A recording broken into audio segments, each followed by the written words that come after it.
hammer. I kind of got a little bit more information about your new group members. Afterwards, you guys decided to try to curry some favor with Boss Koso, the kind of the Hut Kajitic representative on the moon of the Smuggler's Run. So you guys were able to introduce yourselves to him. You brought him some nice hookah smokes and kind of got him on your team. And he gave you a little bit more information about what the exchange was doing on the Smuggler's Run. You found that they were actually there to compete with the Hut cartel, and with that, you found that Koso really wants them gone, but just didn't have the manpower to do it. So he gave you a way to get inside their base through taking some spacewalking, as well as requested that if you're able to get in, if you could destroy the base, perfect. If not, he'd wanted some more information on their smuggling routes and kind of what's going on with them. Oh, So you were able to get a little information on that side, and then we're able to sneak in, space walking through. You guys were able to get through without too much of a scuffle. I know Wool had a little bit of trouble getting through the doors, but was able to make it in without very too much lost. very subjective opinion of too much of a scuffle, I'd say. That was a little bit rough dexterity roll, but you guys still made it in. And then once inside the trash compactor for the exchange facility, you guys were able to come up across a Dianaga as well as its kid. And this was a little bit of a tougher fight than I expected, but you guys still came through. Ren had a bit of a touch and go moment with going down and taking a wound, and then failing a death save. But luckily, Nora was able to come through with a clutch medicine check, and at least able to stabilize her. And then after that, you guys explored the rest of the facility and found something that looked like a holocron in one of the guarded rooms. After seeing that, you saw that the floor rose, and then up came a Trandoshan that was missing a hand, as well as some guards and a hungry presence in the forest. You see kind of a large cat with kind of a large barbs at the end of its tails. That you can see just kind of eyeing you guys and almost salivating through the forest as it gazes down at its new forest using prey. And that's where left off. You see the Trandoshan come in. He kind of glares at you guys with his half robotic hand, or with one robotic hand kind of fidgeting and looking out. This will help make up for the scorekeepers. More Jedis, more bounties. It's so nice when they come to you. What brings you to my facility? Why would you dare risk the wrath of the exchange?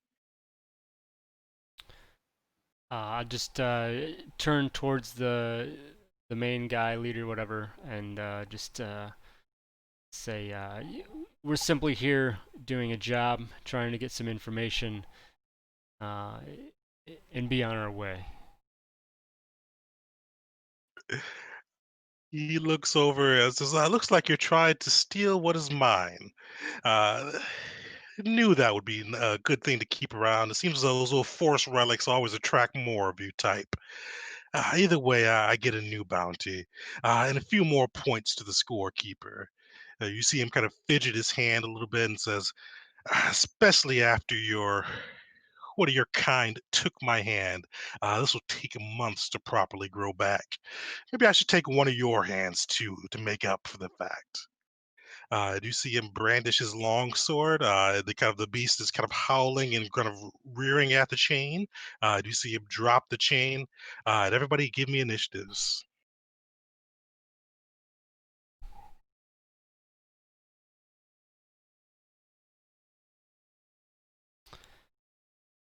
With a +1 modifier, I'll take it.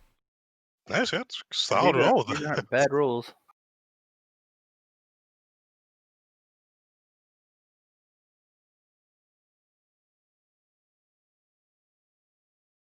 My guys Noru in rolled there. as well, but has to be put in there, it looks like. Roll again, and I'll just edit your token.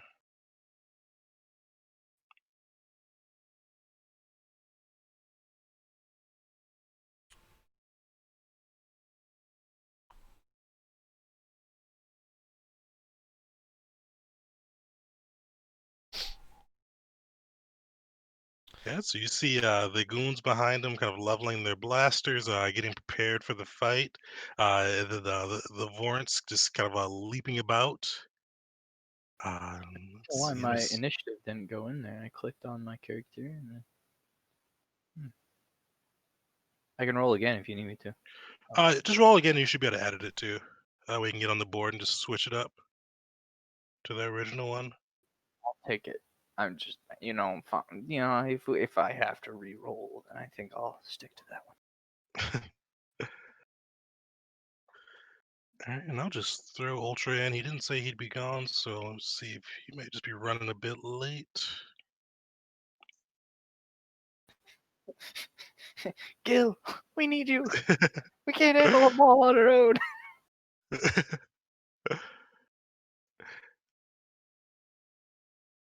All right, so yeah, Noru by a decent bit. You're up first. So you see the scene in between you and the exit. You see the Trandoshan as well as his two henchmen and the Vorns just kind of prowling around. Okay. This crate that I'm behind, would that be considered like half cover, quarter cover? Um, Yeah, so definitely you could definitely get cover that. So +2 cover for it. okay, okay. Um,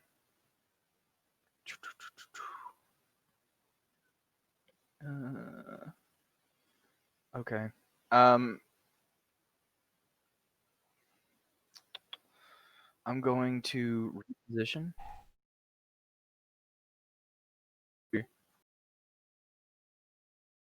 And then I'm going to take a shot at. I'm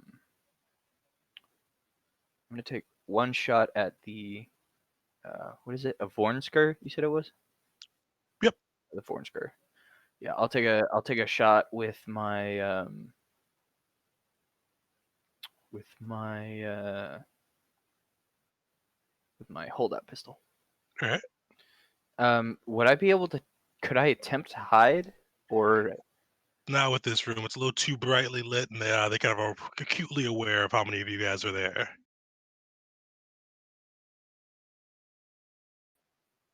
well, I is it dim lighting or is it just like full lighting?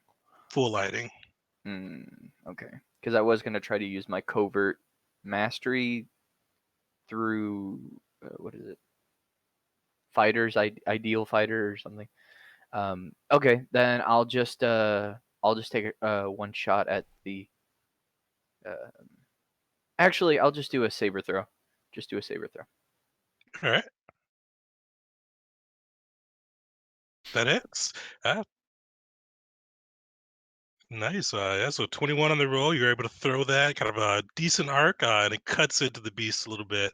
As you see the saber cut into it, you see the beast lock eyes with you. It start glaring and it's kind of pacing around. Um, Other than that, for my bonus action, I would like to. I'm gonna do my what is it, ideal fighter, where um, I can manifest the mastery of the corresponding power for 1 minute. So I'll have covert mastery, and I'll just I'll try to like slink back as close as I can to the crate, just kind of trying to keep. Um, could I look for any like light sources? Like, is there like one central light source, or are there a bunch of light sources? Like, is it like Uh, Give me a D20 roll. High will say there just 2 or 3 light sources. Low will say I don't uh, see any lights? okay.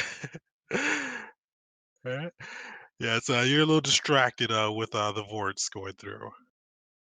Okay, got it. All right, Ren, you're up. Okay.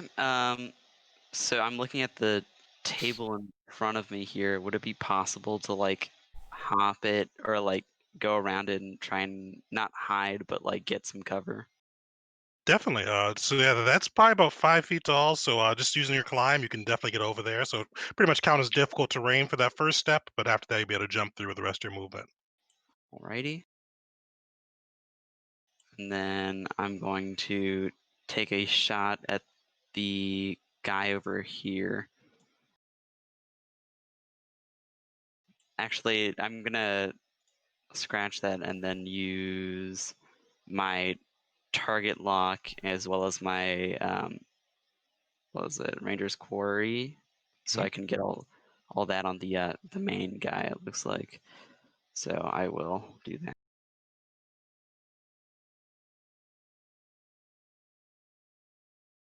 Okay, and then use Blaster Carb.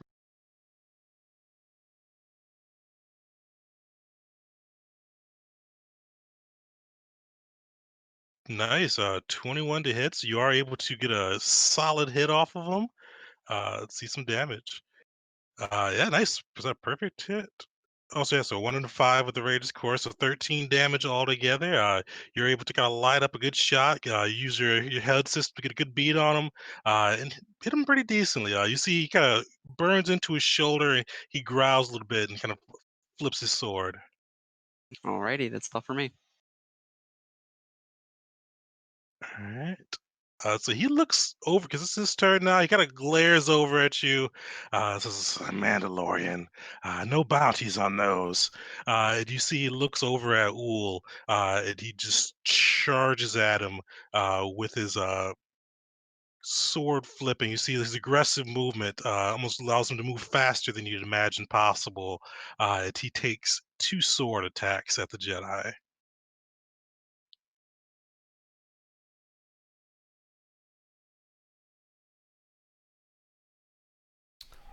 Will definitely hit. So you kind of slash down, just kind of almost frenzied in his attacks. It is able to connect.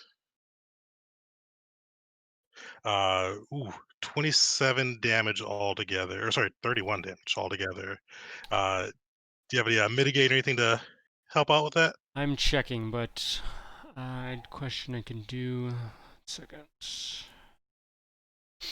So guys, what if we just run?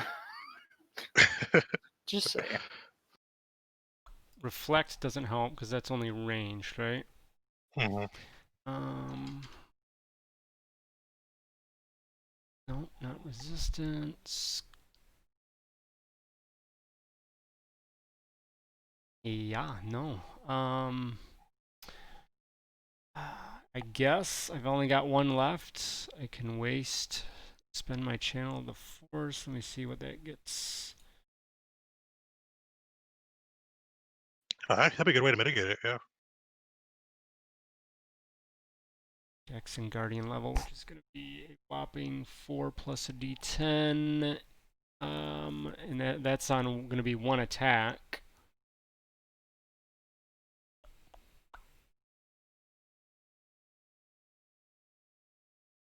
It's not going to help me because yeah. I'm going to go down. I think I'm going to go down almost regardless. Um, yeah, whatever. I guess I'll use that. So, Okay. let's see. Do I have that on here? Nope. So, 1d10 plus, I said 4. Yep. Cool. All right. Well, a little bit of healing we have is gone, and I am definitely down because that is 6 plus 14 is No. 8 plus 17 is 20. Well, either way, I'm down. And so you see its blade kind of comes through. It takes the Thorian down, sending him crashing to the ground. And Ool, give me a death saving throw.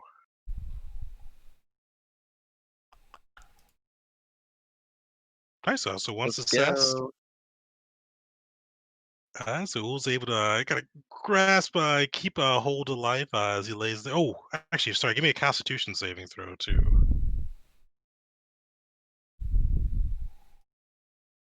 Sweet. Yep. Yeah. So Ool has no wounds and is able to keep himself breathing, kind of stay closer to the light. One of the thugs is going to go. You see, it's going to turn around and try to take a shot at Noru. So you see it spin and kind of level its blaster rifle at the Zabrakian, trying to see if it could shoot past his cover.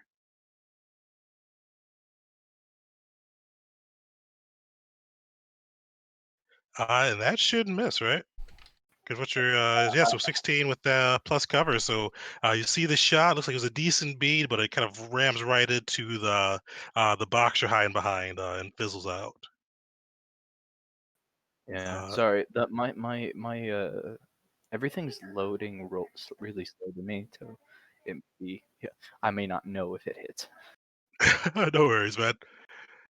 Alright, this one is going to shoot. So you see this one kind of take a uh, kind of cover by the different vid screen and tries to take a shot at Ren and kind of level that blaster rifle, trying to take out the Mandalorian.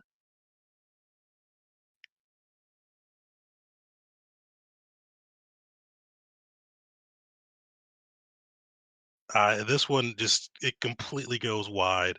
You see him take a shot is not even close to Ren and just kind of blast into the the computer screen next to her. I'm And gonna use return fire, please. oh yeah, for sure. Right, so sweet, and then I'm gonna do a carbine blaster attack.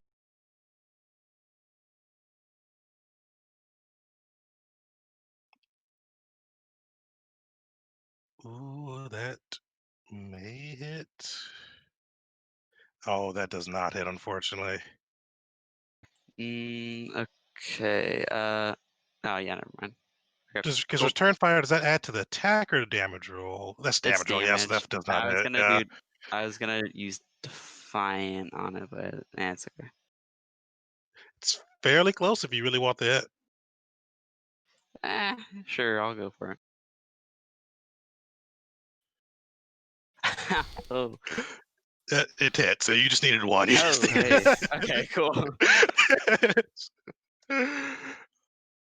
Alright, Disregard the Rangers. I don't know. I unselected that, but then I got reselected. So it's just the 5 plus a 4, so 9. perfect. Yeah, so as that other shot goes wide, it misses. You see Red kind of pop out behind the cover and just tag him. Pretty good shot, and he's looking a little bloodied up now. Uh, and I guess I'll just play Gil since he's out. So you see the Quarto G Mandalorian with all four arms break into a rage. It bring out his vibro blade. He is going to run and lock up the Vorks.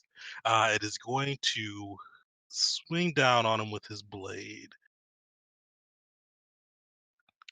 And I'm gonna have him swing recklessly too.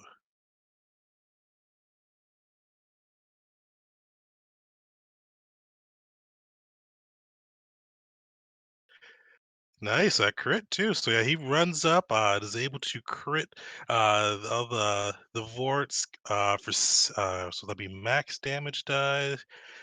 So 12 plus 2, so 14 for 20 damage. Yeah, so you see him kind of run up all four arms and just grab hold of the blade, bringing it down pretty severely on the Vorse, uh, cutting deeply and doesn't really look like the Vorse has too much life left in it. It is going to, as you see it kind of shrink back from the hit, it still looks to be pretty hungry. It's looking at the force users like a meal. It is going to lash out with its tail, trying to hit Quarter, or hit not quite Quarter, hit Gil. And I think that will miss Gil. Yeah, that will miss. And Noro, top of the order, back to you. Okay. The crate over here, is that large enough to hide behind? I would say it would be pretty hard to hide for this room, guy, because it's pretty brightly lit, and they're all pretty aware of where everybody's at. Could I try though? Give me a D20 roll, 15 or higher, you can. Unfortunately, not. Okay. All right. Well, I'm going to. Let me see if I can actually make it there. Oh, that's too far. Um,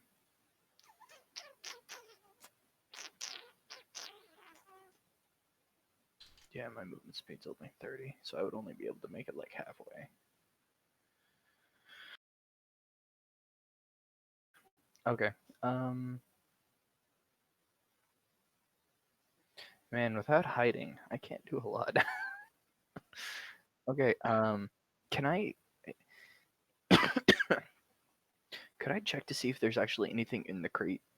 Just what would that take? Would that take a action or a bonus action The crate is sealed, so say it will take a bonus action if you'd want to open it. or okay. Um, yeah, I'll take my bonus action to open the crate to see if there's anything of use. All right, let me see. Yeah, so as you open the crate, you find sorted food stuff as well as some packing equipment, some packing tape, and other just kind of random kind of living equipment. Can I can I take the food and like throw it towards the Vornsker just to see if it might distract it or I don't know. Nah, I'm just gonna take a shot. That's probably the best one. I'm gonna try to charm the Vornsker. Yeah, I'll take a shot with my holdout. Nice. So I 23 to hit. rolled. That will connect. Okay, so 7 damage. Nice. You get a solid blast off of it. You see the beast is bleeding from multiple wounds, limping now, not moving as quick as it was before. Looks like a solid blow may take it down. If that's the case, I'm going to use one of my force points to All use right. double strike. That- so you get a little extra energy behind it, but still able to keep its feet. See, this is why I hate you, D4. This is why I hate All right. And then Ren, back to you. Yeah, Ren sort of gets distracted by the reaction of shooting back and notices that Uhl falls and just says, Uhl! And will take another shot at the Trandoshan over him here. Guy with all the.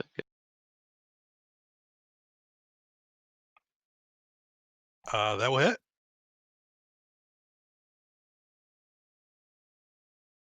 Sorry, I didn't mean to click that twice. Oh yeah, no worries. Yeah, so 18 to hit. You're able to would that be 12? So you get another solid blow off on the Trandoshan, kind of singeing the other side of him. You see, kind of burning into his scaly flesh. You see him just kind of give a little bit of a growl, like, "Stay out of this, Mando." No! And then that'll be all for me. All right. Uh, Belson is up. He's gonna go join if he can make it over there. Actually, yeah, he's got aggressive. He is going to join the Vorts and try to take out the raging Mandalorian. You see him bring out his blade and kind of whip it again. Two quick strikes going after it.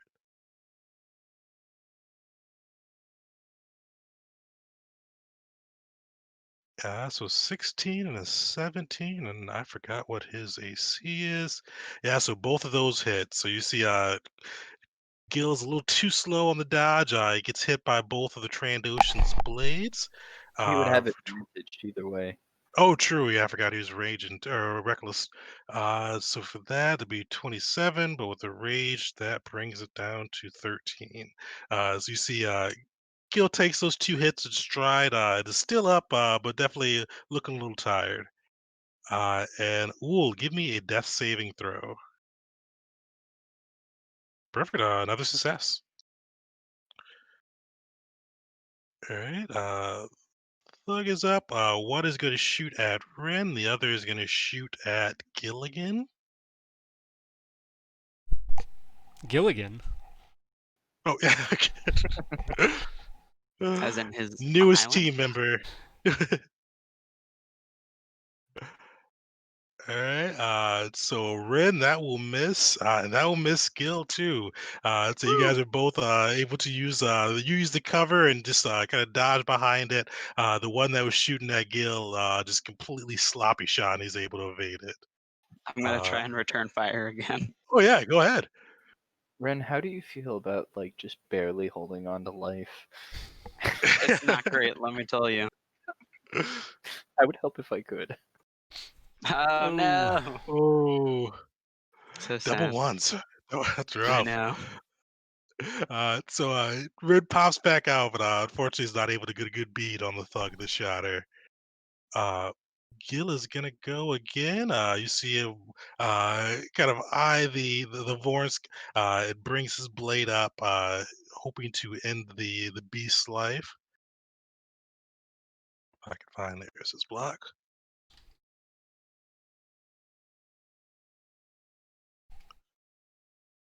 That will hit. Uh, for four kinetic, that is rough. Uh, you see him. The beast kind of dodges aside right at the last second. He's able to briefly tap it, but it looks like the beast is truly just holding on with the last inch of its life. You see the voice kind of flick its tail in agitation as it's getting near death. Its hunger for the force users keeping it fighting on where a lot of other animals would run. It lashes out one more time with its tail.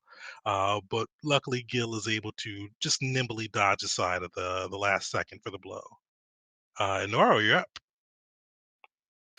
Okay, okay. I'm gonna make one more attack against the Vornsker with my holdout. All right.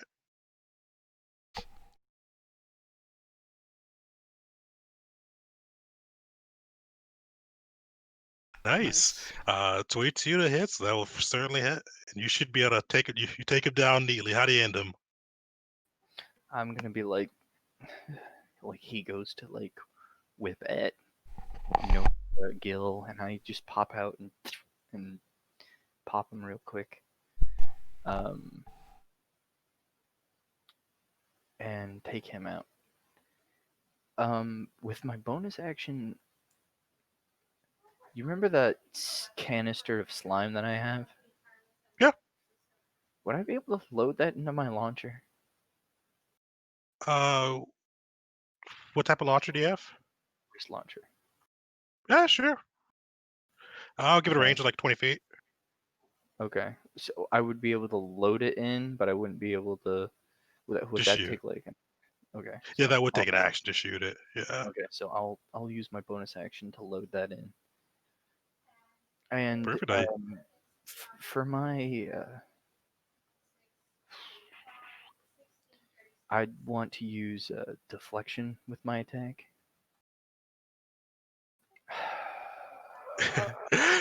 Just hitting those ones, but you do get a little extra bonus to your AC, so that bump you up to what would that be with your cover 17, so making it pretty hard to hit.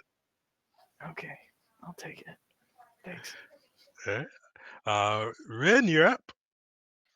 Okay, doing the same old thing, trying to shoot that Trandoshan, clear a path to get to Ghoul eventually, while also trying to survive on our 2 hit points.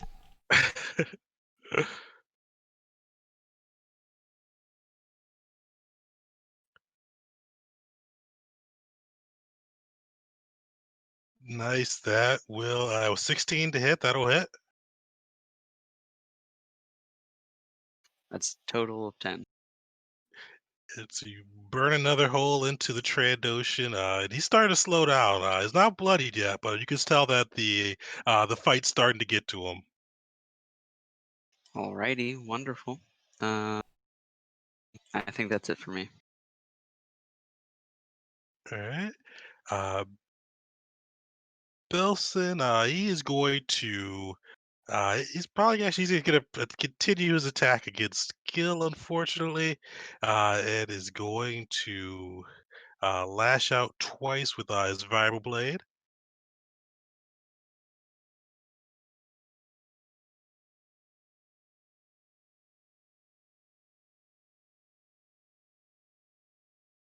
Well, unfortunately, both of those will hit. Ooh, and that's a rough one. So that will. Let me make sure Gil doesn't have anything crazy.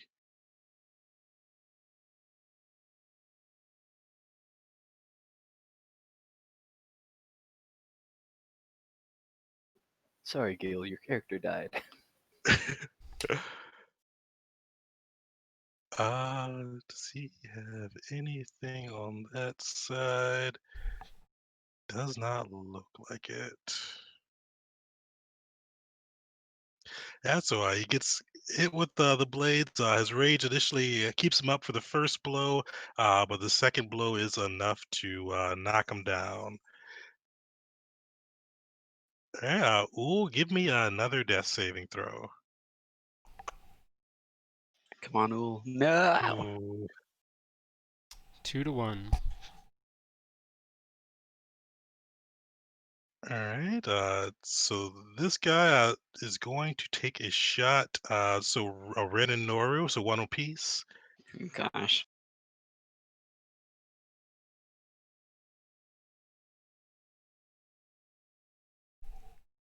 Which one to which? So that was Noru first, and then Ren. Thank Uh, goodness. So Noru, 11 damage, and Rin, I think that'll miss you even naturally. Yeah. Oh, it wouldn't miss Yep. you naturally, but with the cover, that'll miss you. Would I be So able to do Saber Reflect? oh yeah, for sure. That's a roll 1d6. Nice. So you are able to deflect a bit of that damage, bringing it down to 7 HP.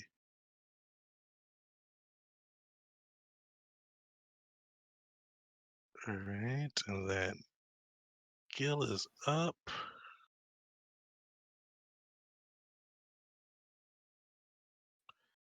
Roll him. What would that be? Where's death saving? There we go.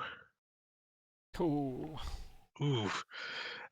So you see Gil struggling for breath. The Vornsk is down. Noro, you're up. Okay. You got con save for Gil? Oh yeah, I forgot to Oh. do that for him. Let me put that up.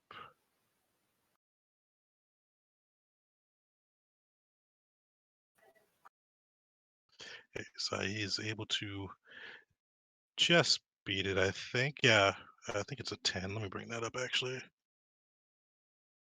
Well, while I'm looking at that, you can go, Noro. And you only do that once, right? Like, obviously, I haven't done it every time. It's only the one time that you go down. Just yeah, that first time Yeah. you go down. Okay.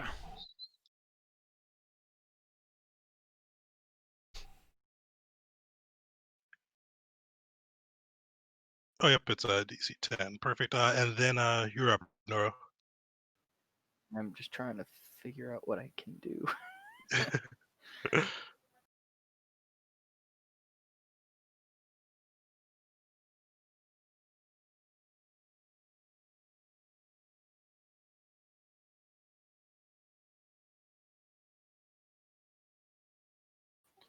Okay. I'm gonna need to pop a power if we're going to make it through this, I think. Man,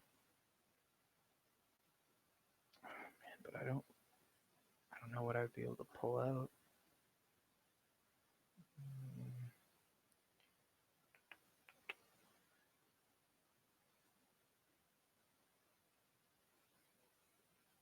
Hmm. Is that an action or a bonus action? Yeah, Which power are you looking at? animate weapon. Yeah, it's a Oh, bonus bonus action. action. Okay. Okay. Would I be able to like make a ranged attack with my dagger and then be able to animate it? Yeah, sure. Okay. Okay.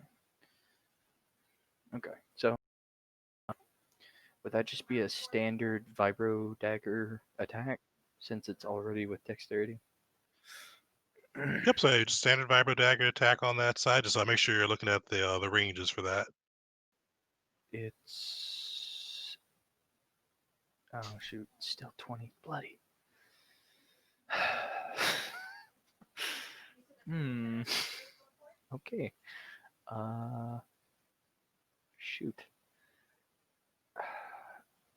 I'm just gonna shoot him with my holdout, and I'm gonna do my double strike. All right. That will 16 will hit. Okay. Oh, and who are you shooting at actually? I'm the Trandoshan. Okay. It's better than a 1. Nice. He's starting to look bloody. You see the fight starting to catch up to him. He's moving slower. You get to see he's starting to wear on him. Okay. Okay. All right, I'll I got to do animate weapon.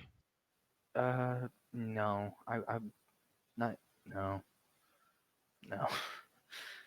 I'd say maybe a good idea on that one. Get a little extra damage going. Okay. Yeah. I'll go through it.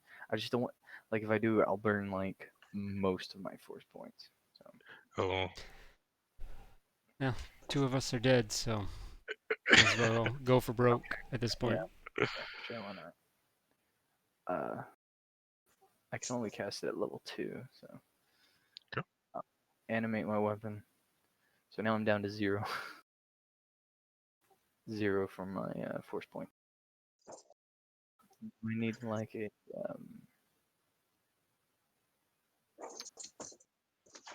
do I need a token for that or Oh, let me throw something down. Let's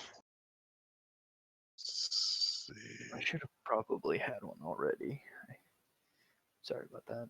Oh, no worries. For now, we'll just use that. That's the first thing that popped into my feed. So, are you attacking the Trandoshan, I assume? Yeah, I'll attack him. Perfect. All right, now with that, you still get to make a bonus attack or attack against him with that same turn. Okay, and it's a 1d8. So it's a Oh, if you 1d8. hit, yeah. It's a 1d8 plus 4. Do I add anything to the rolls or is it a straight d20? So Your it's force a spell attack. attack. Yeah. Okay, so I would add a plus 4 to it. Okay. What is the command /R? Oh, yeah, backslash R and then 1d20 plus 4.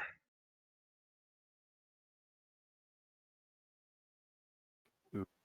Well, fortunately, you see the Trandoshan just kind of lean back and nimbly dodge the variable blades that comes towards him. Okay.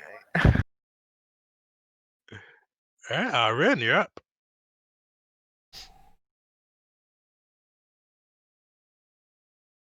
Oop, 1 second. Ren is going to begrudgingly heal herself with her first force cast of all time here. Let's see. I'm so proud. Yeah. All right. Get some force use over here. Ooh, ooh, that's Yeah, rough. Um, seems about right. you see it. You see Red in the background, kind of channeling the force to her, trying to hone it in. Uh, is able to heal herself, but it seems like she's a little out of practice with calling on it. Yeah, Ren's probably done this like never, so you know, just trying here. And otherwise, I don't really have any bonus actions that I can do, so I'm just going to. You said that this was like 5 feet tall. Can Ren possibly like just like lie down prone? Oh yeah, so if you ride on prone, that'd be like full cover. Yeah, I'll do that. Perfect. Ooh, give me another death saving throw. You skipped the Trandoshan. Oh, did I? Oh, I did. Yeah. All right. He is going to see how far from he is able to make it. So he is going to run up towards Noru. It is going to swing out with his blade.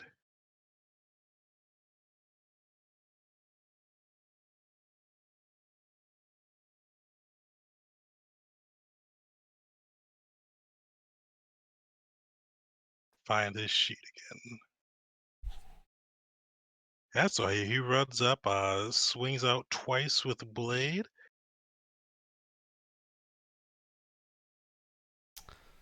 Alrighty. Ooh, that is rough. It was nice knowing you guys. We fought till the end. So unfortunately, he takes down Doru as well, clinging through the Jedi.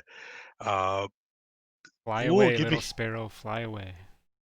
Gurgle, who, gurgle, gurgle. who will give me a death saving throw? 2 and 2. Ooh. No. With a con save. All right. The thugs are going to kind of shoot over at Rin, but fortunately, she's able to get some cover from the wall. Oh yeah, the con save too. Do you have what's your con modifier, Nora? +2. Plus two. Okay. So you do have one failed death save on that. Uh, Fortunately, the thugs are not able to hit. So let me give Gil a death saving throw over here. One success. And then I'm gonna throw this in too. Good luck, Rin. Uh, so you do see Ping come out of the shadows and enter the fray.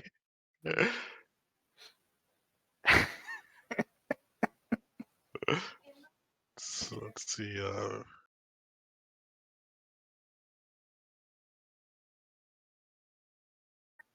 I'm getting the feeling that this was balanced for more people. Was it even with you guys? Well, with Ping, not Ping, but Gil being here, it would have been just a deadly. But this is going a little rough for you guys. So where did A little. Ping fall? Perfect. So Noro, give me a death saving throw. Is it back up to me? Oh, okay. Come on, guys. I don't Ooh. want to.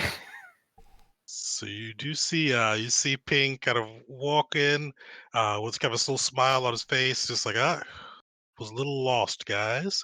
What is And Gil? What's Gil at on his death saves?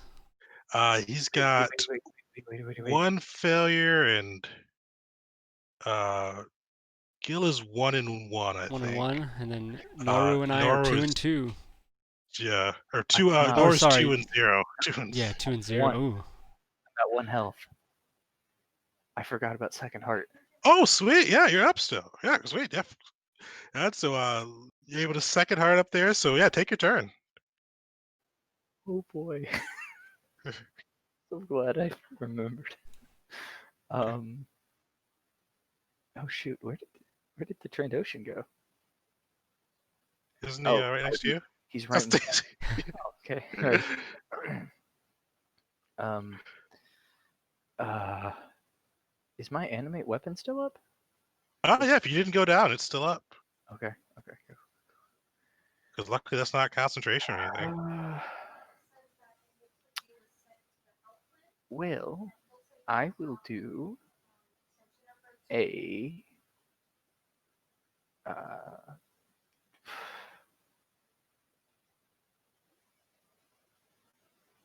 shoot. Man. I don't want to do an unarmed strike. And I need to get away from him. But I'm out of force points. So I'm going to take the disengage action. All right. And then I'm going to move So I can move like up to back here.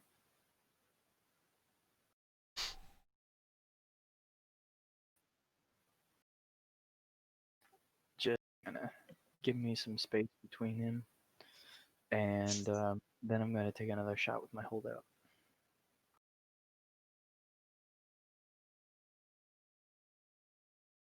Oh, well, because you took a disengage. Oh, yeah, right.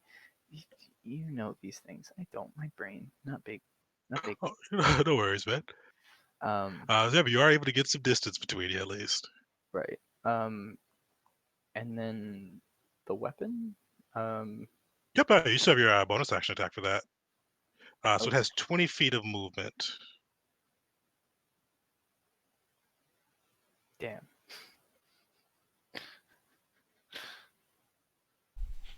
I'm coming to help you. I actually can't move it, but I'm gonna have him attack. Oh yeah, I forgot. I think I put that down. I'll put a thing in there later for you, so you have a little icon for it. Okay, so that'll be another. There we go. That hits. Nice.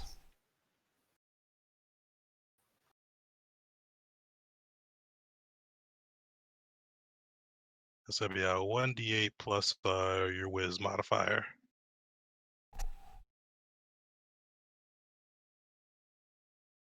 Uh, 1d8 plus my wisdom modifier.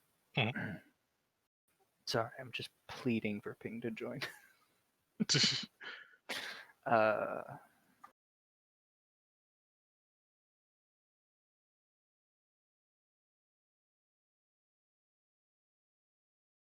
okay, 7 damage. Yes, it's respectable damage on that.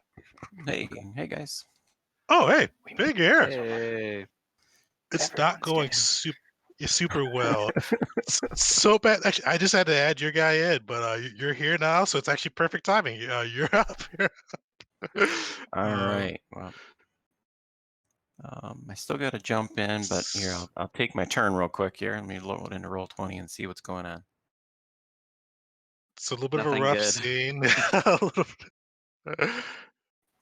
We're having a rough go of it, as you might say. I see. All right. So bad guy, and big bad guy. Pretty much. Okay. Cool. He knocked me off one turn.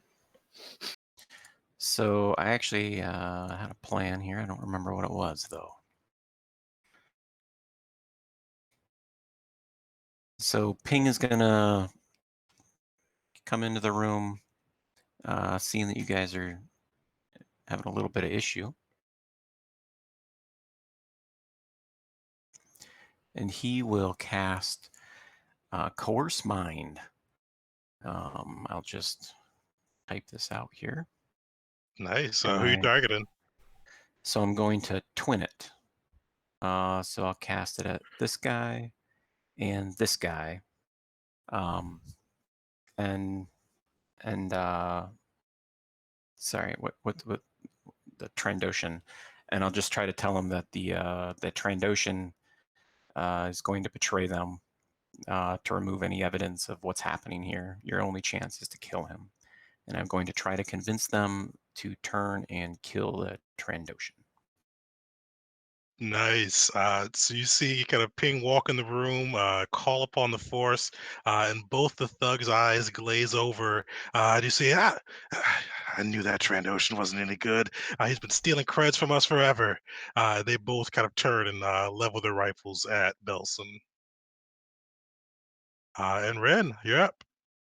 Okay. Ren, seeing that Ping has seemingly done something here, is going to pick herself up and start dashing over to try and get to Uhl.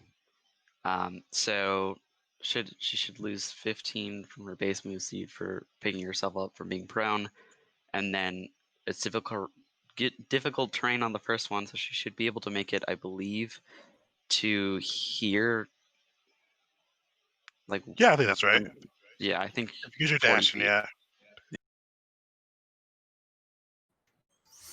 And then she's going to try see if there's anything she can do for Uhl here. But yeah. Nice. Did you use an action to dash? Um, Because you don't have yeah, bonus I'm action, do trying. you? Because I what's don't your think I fighting have bonus style? action damage. Fighting style. Hold on. Oh, I got sharpshooter. That makes sense. sharpshooter. Sure. Yeah. Yeah, say probably the only thing is to do a medicine check to stabilize. Yeah. Roll me a d20, Ren. See if we get lucky. Unfortunately, you don't. So you are able Ugh. to get closer to your friend and provide him some comfort. So you see Belson looks really confused. And he shouts at his men, "What the criff are y'all doing? Shoot the Jedi. Don't worry about me. You'll get your credits when you need some." You see him take a few steps up, he's trying to shout at his men, trying to get everybody back in line. All right, Uhl, this is a big one. Give me a death saving throw. Ooh. Uh, No. so you see Uhl's breath slow and kind of gradually go out. Uh, Everybody roll me a d20. Whole table. Well, You want me as well? You too, yeah. Ooh, okay. Unfortunately, even with the kind of the combined force presence, you do see Uhl's kind of breath slow and then just gradually go out. You do see the two thugs uh, under the mind control of Ping level their blaster cannons and start blasting at the Trandoshan boss.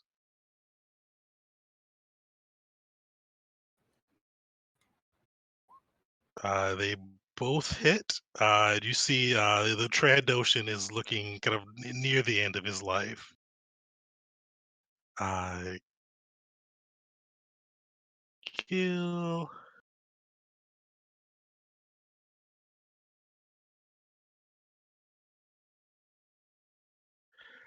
So he is stabilized. And Nero, you're up.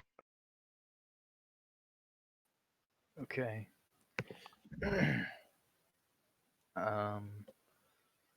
How far is it from here?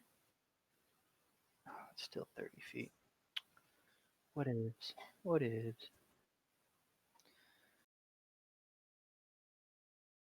I'm gonna move behind this grate and take one more shot at him with the holdout pistol. All right. Unfortunately, that misses. You see him kind of just narrowly dodge aside from the blast. Hmm. Can I make the attack with the Oh yeah, with your. weapon? Mhm. Are you attacking the Trandoshan? Yeah, the Trandoshan. Sure. Come on, man. That's rough luck. You slash at him, but the Trandoshan is able to kind of pull away.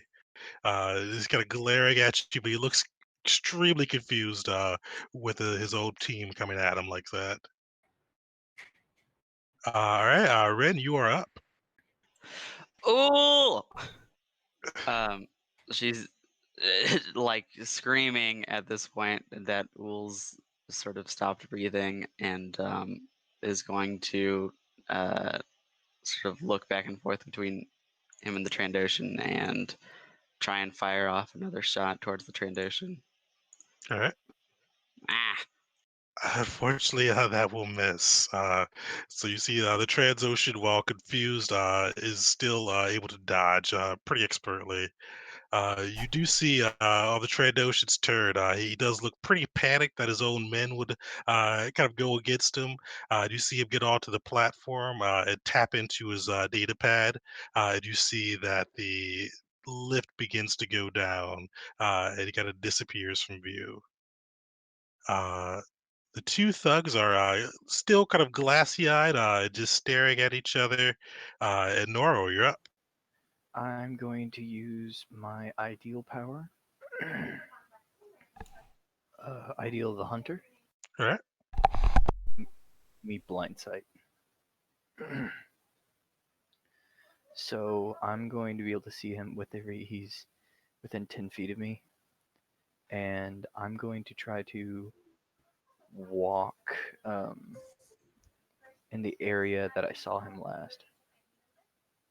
Definitely. So he took the so he didn't disappear. He just took the lift. So if you look down that crevice, you'll probably still see him. Oh. Can my vibro weapon go after him? Ah, that was on the lift. Yeah, so that'll probably go with him. So it'll probably still be on the lift with him. So yeah, so that would still be able to make an attack against him. And unfortunately, he is able to dodge. Can I take a shot with my holdout? Yeah, so he's only about 60 feet down.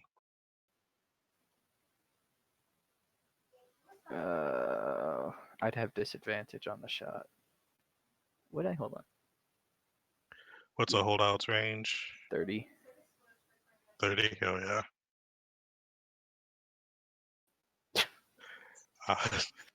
You gotta you up here. ping right next to him, but unfortunately, it isn't able to hit him. Ping, you're up. And so these two are still like under the influence, I guess. You see, they're kind of glassy eyed. They keep looking around, hoping to find the boss. Okay. So I will run up and I guess try to. I can't make it to the edge, anyways. Tell him to take the lift. Yeah, so I would still encourage them. I'd say, kill him. He's trying to get away. Yeah, and then as I sneak over by the door.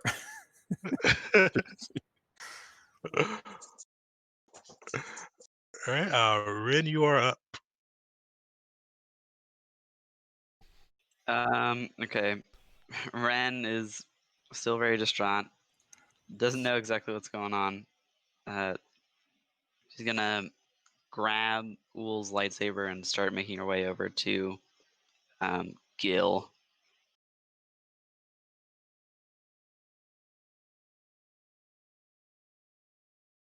Perfect. She'll find him stabilized, but unconscious. Are we still in combat with these guys? Yeah. Because I think how long does this last for? Just I think it lasts until I don't know if they get more saves. I think they can continually save, don't they? But I it think they basically have to take lasts until they damage can't to do it save. anymore. Okay. Yeah, but once my condition is done, I guess that guy's like dead. It would end, or I guess like as soon as they can't go after him anymore, I think that might also end it. Okay. Oh yeah, up to 8 hours. They're not Yeah, permanently so charged. Yeah. So are they? Oh, it does last 8 hours. So yeah, as long as they don't take damage, they don't take a save. We're just gonna walk out of the place.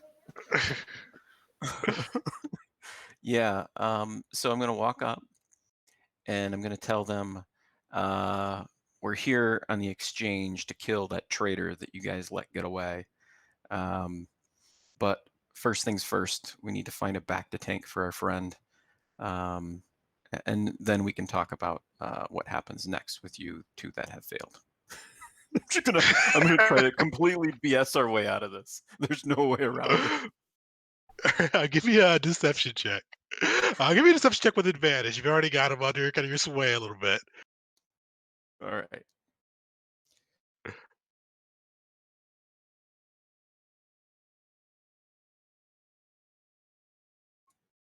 Nice. Definitely a good spot for that. So Ping comes up and just gives the most eloquent deception they've ever heard, especially with them already being under his force control a little bit. They're like, all right, boss, yeah, we'll keep pursuing this guy. There is a back to take just outside our facility. If you guys could make to the med square, just in the kind of the north quadrant of skip one, they got some back to tanks over there, but you guys will need to get out. Take my card. This will open the rest of the doors. You flash it through, they should let you guys through the rest. he's just trying to hold back a smirk. All right. These guys, they look pretty sold at Ping's statement. And Ren, what are you thinking of doing? Ren is delighted to hear that there's a possibility uh, of getting people fixed up here. So we'll follow whatever happens here. Perfect. So I'm gonna take you Um, guys out of initiative. That's you guys. Everybody, give me a medicine or technology roll.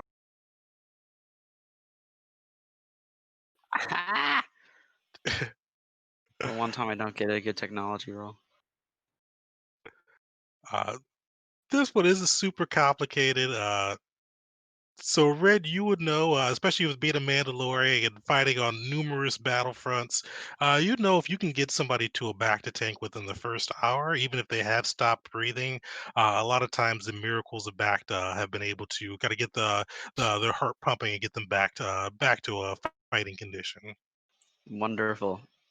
Ren will go over and start trying to lug Ull's body in whatever direction people are starting to head in terms of where the Bacta tank is. Yeah, so you see these guys. After a while, the lift comes back up, and both these two jump on it and head down in pursuit of that Trandoshan. Quick question. Mhm.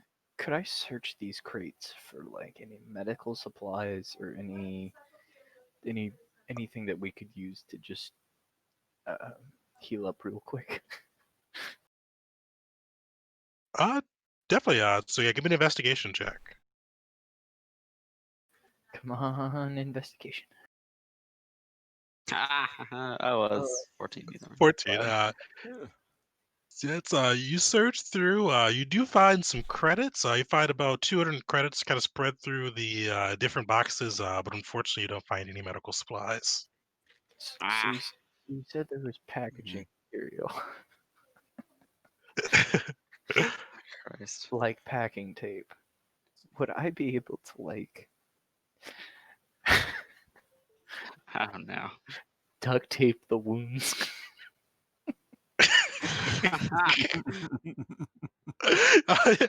um, Duct tape the wounds. Give me a straight D20 on that one. See if that is a bracky nature. It can help. Nice. So yeah, so Noru finds some duct tape in the box, some space duct tape, and just goes about bandaging his wounds with the duct tape. And surprisingly, it's working out fairly well for him. You could roll up some hit die, so you can roll up to 2 hit die for yourself, see if you can get some HP back. Nice. Okay, good, good. Using the magic of duct tape, Noru was able to get himself back up a bit. Oh boy. Oh, okay. Yeah, duct tape. I'm just trying to think, like a street urchin slash scavenger, and duct tape. Just gotta stop the bleeding, and duct tape can stop stop a bit of bleeding, I guess. We're wasting time here. We should get our friends and head towards the Bacta tanks. Oh yeah, There you go. definitely. Yeah, Yeah. I'm and gonna. just to do a little cleanup because I think you guys got a little too excited that happened so well. Is that was 6 force points for Oh, Oh hunted. yeah, I forgot about that. I completely missed that. Everything comes with a cost. it's That okay. was pretty clutch, though. It's okay. I completely burned through all of mine. So Oh, nice. congrats. You're the only force user here. Alright, so you guys, you grab Ul and lift Ul's body. They're able to pick up Gil as well, and I'll head love out. you. It's lugging the forearm Mandalorian and Thorian out. They're able to move down the corridor. You do see kind of near the where Nora would know its entrance, kind of from what is scouting before. You do see some guards. They look to be at attention, but seem to be pretty kind of lounging around a bit. Ping, do the thing. Yeah. So Ping will walk out in front, and as I approach, I'll just kind of just casually like say hi and be like, "Hey, how you guys doing? We're just coming over here. We got a couple people that need bandaged up. So we're looking for the back to tank." And then from the ID, I'll say, whoever that guy's name was told us that it would be this direction. You see one of the guards look at it. Bo sent you? What's he doing over there? Uh, yes, you do look pretty messed up. I never seen you guys around here. And I Mercenaries say, from yeah, off. and he went down the elevator. I don't know. He seemed to be in a hurry. He dropped his ID. I mean, he seemed like a nice enough guy, though. And then I'll say, and I tell you what, I'm sure I don't want to get him in trouble. You sound like a friend. I'll just give you back this ID, and then we won't even worry about it. Give me another deception check. Oh. Um, as I'm doing that, can I do an affect mind on him too? Oh, for sure. DC 15. Yep, should be DC 15. All right. Is that wisdom or charisma saving throw? That is wisdom. Nice. Woo. I don't Yeah, think he On passes. dice. yeah. So he looks a little glazed over. Uh, so I give you that with advantage now for the first one. Nice. He nods. That seems pretty reasonable. I'll give that back to Bo when I see him. Yeah, just bit down the way, about 10 minutes or so, you guys have reached the med clinic. It's run by little old Degruta. She should be able to help patch you boys up. He kind of opens up the doors and waves you guys And I say, down. yeah, appreciate it. And I say, what was your name again? Sorry. Oh yeah, my name is Exin. Uh, been around here for a little while. Looking forward to work with you guys. Not sure I've ever seen you around, but you all seem like nice people. I say, Thank you same so back much, at you. And Jen. then That's went through the hallway. you see him kind of muttering like, "I didn't know we had Mandalorians on the team. I know they're hiring out for mercs. We're kind of moving on up." Uh, as you guys walk past, about 10, 15 minutes later, you guys are able to arrive. You kind of get outside of the exchange territory on the rock. And get closer to a med center. As you get in, it's kind of it looks like almost like kind of like almost a wartime clinic. You see a lot of like old Republic military gear stashed around. It looks like they may have scavenged or acquired a lot of this through less than legal means. But you do see a row of Bacta tanks and an old Togruta standing at the front desk. You see her kind of look up at you and say, "Ooh, you all look worse for the wear. Uh, how can I help you?" I say, yeah, so Zin sent us down here. He said you might be able to help us patch us up here. A couple of my buddies are in trouble, and I think my friend over here, he probably needs to sit in the back to tank for a little while. And I kind of point at Ool.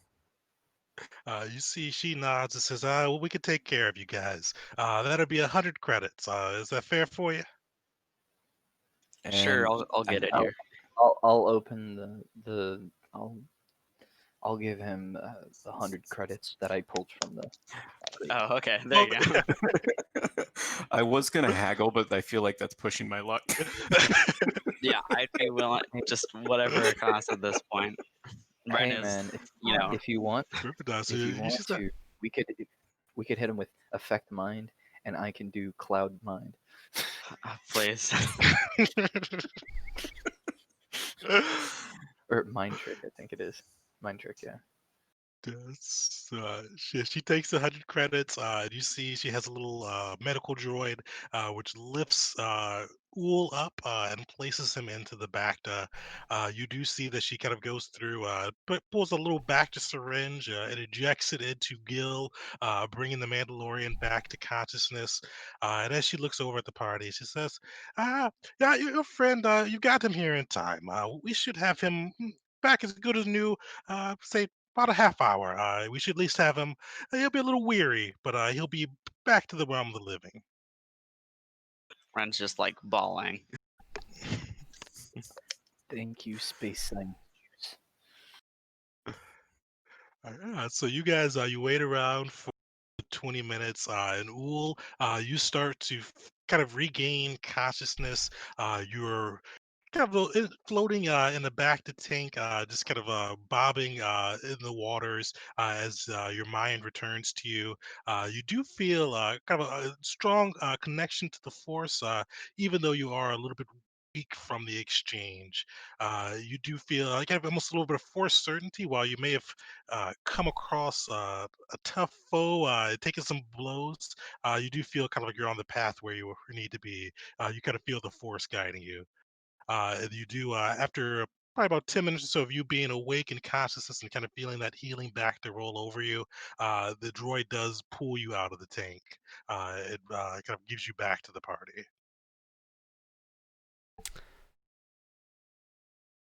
I instinctively Ool. let out a sonic scream. No.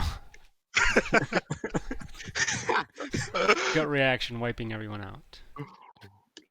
Um, yeah, I think standard reaction would be probably some coughing and whatnot of the water, and just How was it? What did you see? Ren is just like already on Ool, just hugging, just like yeah, trying to just make kind sure of that he's look still around, alive. and I'd definitely be looking for Ren first thing, and just say, Ren, I'm so glad I'm still here. Um, and I'm confident that you had everything to do with that. So I thank you. I tried my best, Ool. You did your best. It was more of a team thing, but yeah, we did it.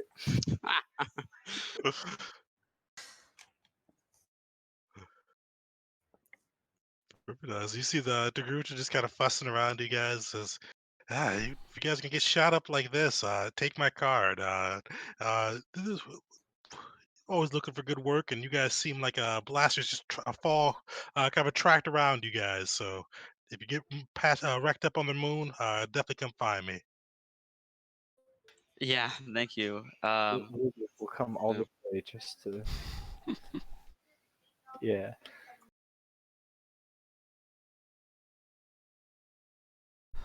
Do I get where am I at on health or anything? So currently, you're at 1 Just HP. one. Okay. You do have a level of exhaustion too. All right. Yes, you guys, you're able to walk out of the med center and get to the more populated areas of the Smuggler's Run, Skip One Moon. You are able to make it out of the exchange area. Where do you guys head next? Are you guys gonna get a rest in, or what are y'all planning? Yeah, I think rest would be a I great wanna idea, rest. actually. Yeah, let's head to bed. You guys, you heading taking a long rest, or what are you thinking? I'd probably That's- ask try and choke through to the Togruta, ask if she knows of a place that we can kind of shelter up for, whatever. If it's only a short rest, but potentially if we might need to rest up for a little bit long term. See if she has anything that she can provide us. She nods. Says, there's a little hole in the wall motel, not too far from here. Uh, not the not the most kind of lavish, but it should be good to pinch. Not a Four Seasons, huh? Is this still the same like? Because I thought this area was like pretty scarce. Like it was like We've gotten out of that, I believe. we got out of that Mhm. area. Okay. And Noro, you probably do have a place on the moon too, if you want to kind of offer your house. Uh, I mean, I probably have something really small, but probably not enough for everybody. It's just Sketchy like, motel it is. do you guys want to Mhm. stay in my studio apartment? Ren will make sure that Uul gets his saber back as well because she like held on to that. You are almost ready for this, my friend. One day. I hope so. Okay, so are we gonna be heading back? Yeah, you guys, you head back. You find the motel. You do find kind of a old, kind of almost a little smelly Toydarian behind the counter, just kind of idly flapping his wings. Says, "What you all want?" Room and board for how many? 5 people? Five. Is that Dab Powers? You see, there's a room and board. How long you want it for? We go by the hour and by the day. One of those places, huh? Just one night stay. At we'll start there. He said, "All right, all right. That's a for all you guys, 20 credits." I'll open my purse and send over 20 credits. Perfect. So he takes the credits. He leads you to the kind of this little back area. It's almost like a little barracks. You do see about a room with about 8 different beds latched into them. It doesn't really look too comfortable or even the most sanitary, but it does look like a good spot to hole up for a bit. I'm gonna crawl into bed and grab onto my necklace and just have my knife in my other hand and just feel like, "Okay, I made it through another day." Yeah, Ren just like after making sure again that like Uul's okay, just passes out, sleeps like a rock. Bam.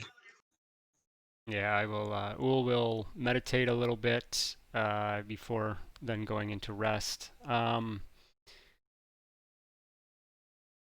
Do we feel? Do you think that this place is decently secure? I'd imagine actually not $20 for 20 Uh, credits. You see, it's surprisingly well, because it's kind of hewn out of the asteroid. So it does have that metal door that you guys came through, but the rest it seems like is just kind of a little rocky exterior. So not like it's gonna hold out of a military invasion, but if you guys, excuse me, had to make a stand there, it may give you a little protection. More like our room. Uh, I mean, more of our room specifically. Would we feel decently, protected in there? Or I guess really, I might turn to Ping and ask if how he feels and if he's maybe able to stay up on watch for a little bit, and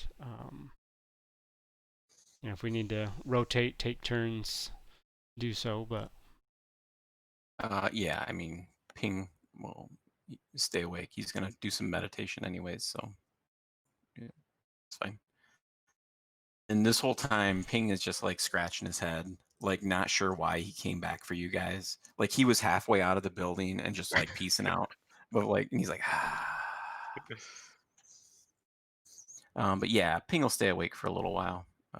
Let someone else take second shift or however we want to do that, I guess. let's see.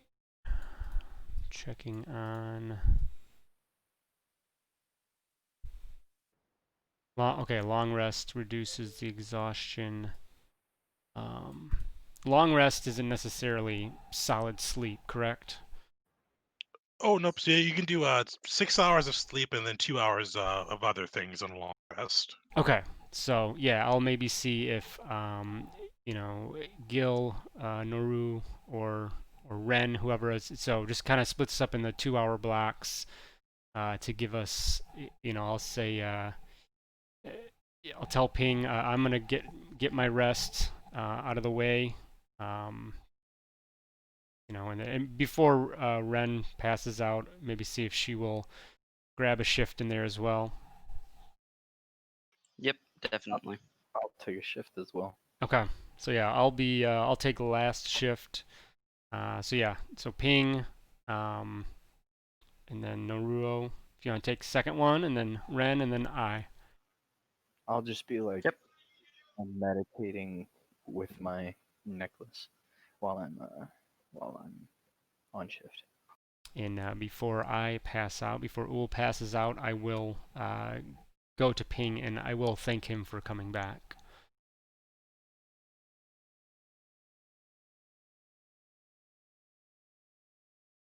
And Ping will just kind of like, obviously, like kind of scratch his head, confused. He says, "I don't know why, but the Force wants me to stay with you guys, so you're welcome." And then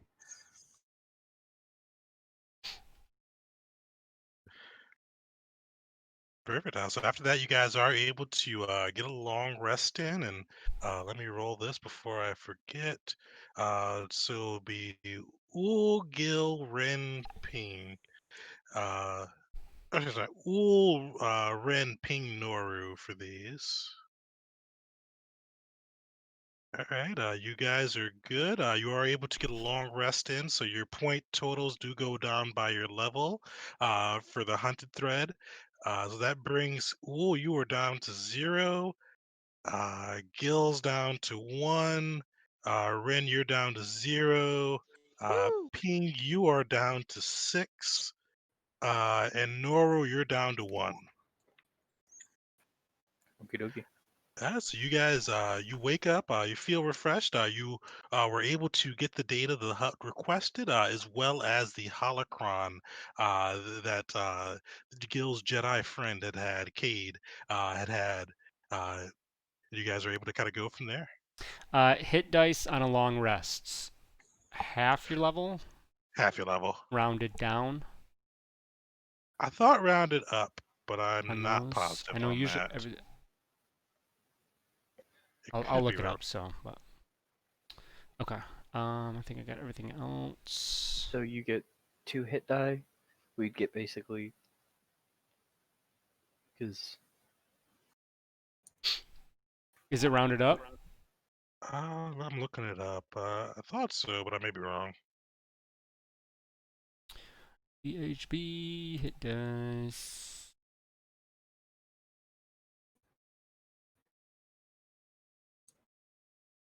Timber.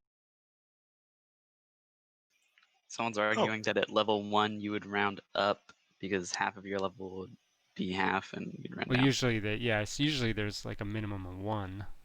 yeah. So it doesn't Yeah. specify. So it says up to a number of dice equal to half the character's total number of them, minimum of 1. So I'm gonna say it rounds up, so you guys can get a 2 HP or 2 hit Okay. die back from it. Nice. Okay. cool. Back to a whopping 3. All right. so we can roll 2 hit die. Well, we long No, rested, you so you you're get long rested, so you're back up to everything full. Oh, back to full. Okay. yeah. Force powers as well. All of your hit die back on a long rest. You only get so 2 in this case. Okay.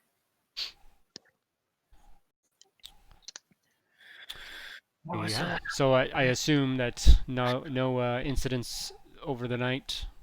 Yeah, you guys are able to make it through the night. You do hear some weird noises you probably wish you didn't hear, but nothing violent and nothing that kind of disturbs your sleep. Us Athorians have a very odd snore, with those double mouths. It's for sure. So Ul I'm during the used sleep to it. probably let out a sonic scream every now and then as he snores away. And Alright. wounds reset on a long rest as well, right? They do. So wounds reset on a long rest or anytime you actually get your HP back to full. Okay. Okay, Right. cool. Nice. I just had one. Okay. So yeah, we have kind of the basic task of getting that information for uh, the hut, the data card info. Yeah, so you've Yeah. got that data card info, and then you've got Kato's holocron as well. Oh, that's right. Yeah. Okay. I would actually, I'd definitely take a look at that if I could. Definitely. Give me a wisdom saving throw, DC Oh, 12.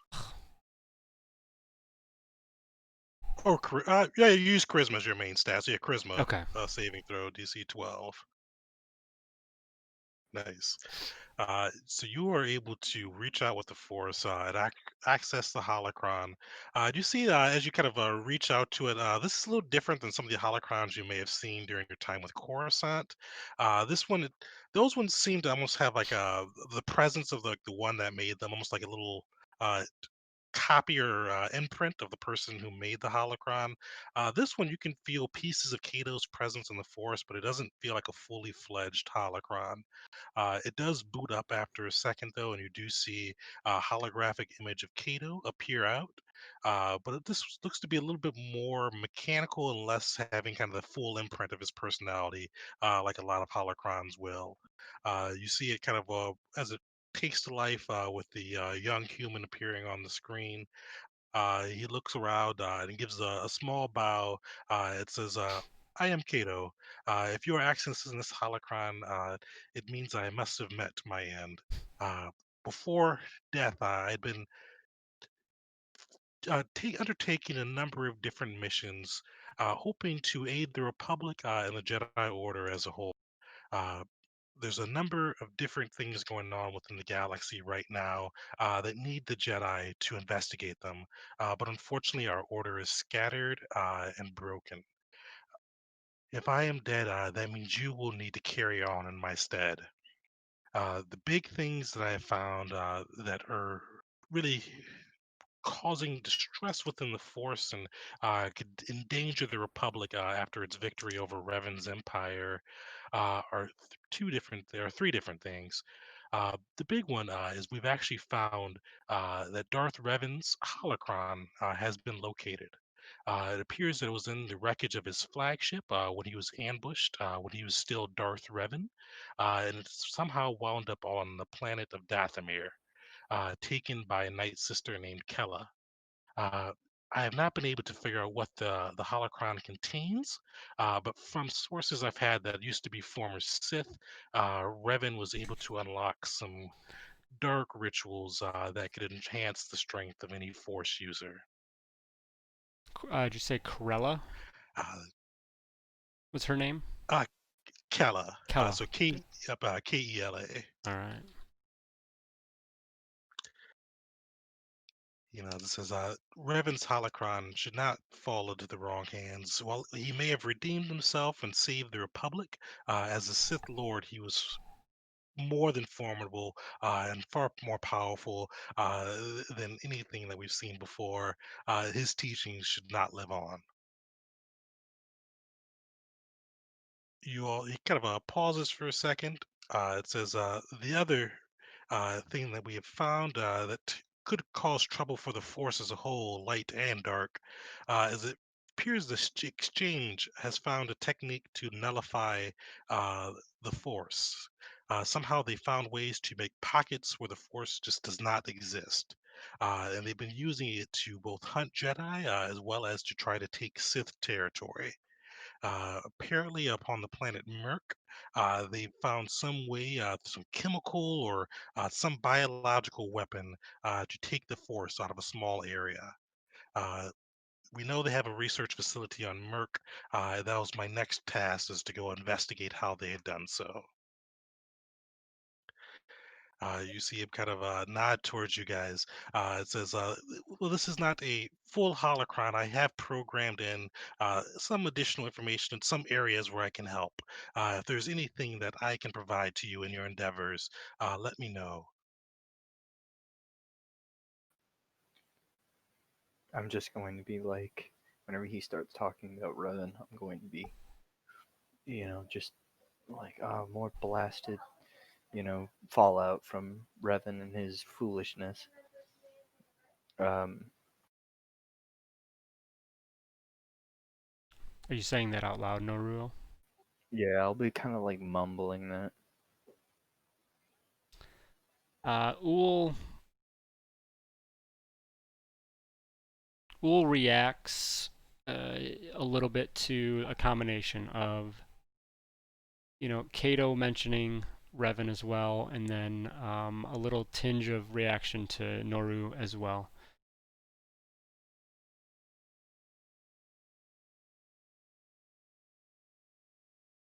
Yeah, so you see Kato on the device. It says, here you see him pull up a galaxy map and put it in front of you guys. So I'm not no sh- he continues, I'm not sure how long it was since I last lived, but both of these were unfortunately a bit time sensitive. We had found that the uh, especially with the exchange, they had been ramping up production of whatever it was they made, and have started to ship it out. If you wanted to take that out quickly before it becomes widespread throughout the galaxy, you see the map pop up. You guys should see this on your screen too. It gives you kind of a layout of where the different areas he mentioned are. Uh, you see the green is Smuggler's Run near the bottom of the screen where you guys are. You do see that yellow near the top is Merc, and not too far from there is Dathomir. And then also marked as Kessel in yellow, and that's from where you guys found in the exchange base where they're auctioning off a group of Jedi younglings.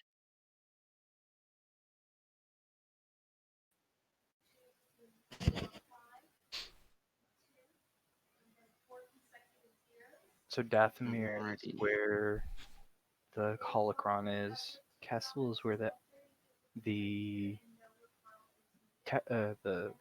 Padawans are. And what's on Merc? You said The like Myra. the exchange that found essentially It's like some a sort of a chemical. bio weapon or whatever to suppress the Force. Okay. That's right. Um, I guess I would look back to the holocron, to the image of Kato, and ask,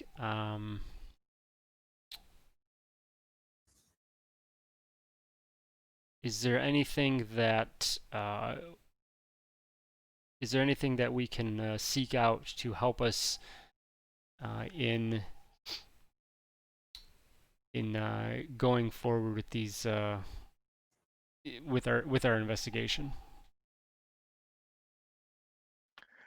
You see him nod and kind of think for a second. Uh, I would reach out to Atu. He is a Ren smuggler upon the moon. He's helped me kind of transport myself around the galaxy, and has also helped with providing some different artifacts and kind of effects of the Force. He's been a trusted friend, and he may be able to assist you as well. But otherwise, it is hard to say. These are dark times, my friends. There are a lot going on, and without the Jedi Order to stand and push back against the darkness, there's too much for any one group to handle. Uh, I myself, I was going to go after Merc to investigate the Force use, but there's so much going on. I cannot dictate your path. Uh, any of the resources that Two has or that I can provide you, I will do so. But the choice is up to you, and hopefully the Force will follow your choice. Um, Two quick questions out of character here. Mhm. Do we know if the exchange is in conflict with the huts, or was that just the hut we talked to is having an issue with the exchange? I think So yeah. globally, so they're kind of so definitely here, but they're conflicting as well because they're both crime groups and they're kind of stepping on each other's territory. And would my character know that Nalhutta is kind of hut central? Oh yeah, that would be so Uh, everybody knows that one. Okay, That's kind cool. of that harder hut space. Cool, cool. So I would tell the group that hey, maybe we should go and give this information to the hut, and then maybe we can relocate to Nalhutta. Maybe we can find some allies. Worst case, we might be able to get free transport and get a little closer to where we want to go next. are we going to be going to the hut here first, or are we going to be heading straight to Nalhutta? Yeah, probably go Yeah, see Koso. Ping, that's what you're Yeah. thinking? yeah, Koso. Yeah, go talk to Koso, and then he might be able to get us to Nalhutta. Yeah, so we got to turn over the data. I was gonna say we gotta get that data. Where are we? I don't see. Skip. The So green one. near the circle. bottom of the screen is Smuggler's Run. So it's kind of way far out of the rim. So it's kind of that's where the area a lot of people kind of go to stay hidden because it's so far away from the rest of the Okay. galaxy. Yeah, it might be good for us to. And we can go talk to that Ren. Was it Wait. who was the guy that you said talk to on this Two. too? A two, and Ping, you actually would know a two. I think you actually came in system with him as well. So he's a Ren smuggler, a little bit of an entrepreneur, does a lot of different things, pretty much anything for a story or for a little bit of credits. Pretty jolly guy from what you've seen. Okay, What's cool. his species? Rin? Wrens. So they're like these Oh, little, so they got like a beak nose but a Yes. bucky tail. Okay. Let's see if I can find a good picture of them. they have nose Uh, flutes. They have nose uh, flutes. I know this uh, because my Where friend did we played it. get the Padawan info? Was that from? That was from the that, Hollow video inside that room we were just in, right? On the base? yeah. So you guys saw kind of like an all alert. Oh, I got it right here on my notes. Never mind. Sorry, I couldn't find it in my notes, but got it. I mean, it might be good for us to just head straight to Kessel and then go back to Nalhutta. But I don't know. We need to find transport before we worry about, traveling across the galaxy. But maybe we could bargain with Koso and say, hey, we provided this information. Maybe you could, Give us a lift. yeah, skip the whole visas. Do we think that Yeah, there's anything that they might I was looking up Rin and got a Finn slash Ray mashup. Okay. Oh no.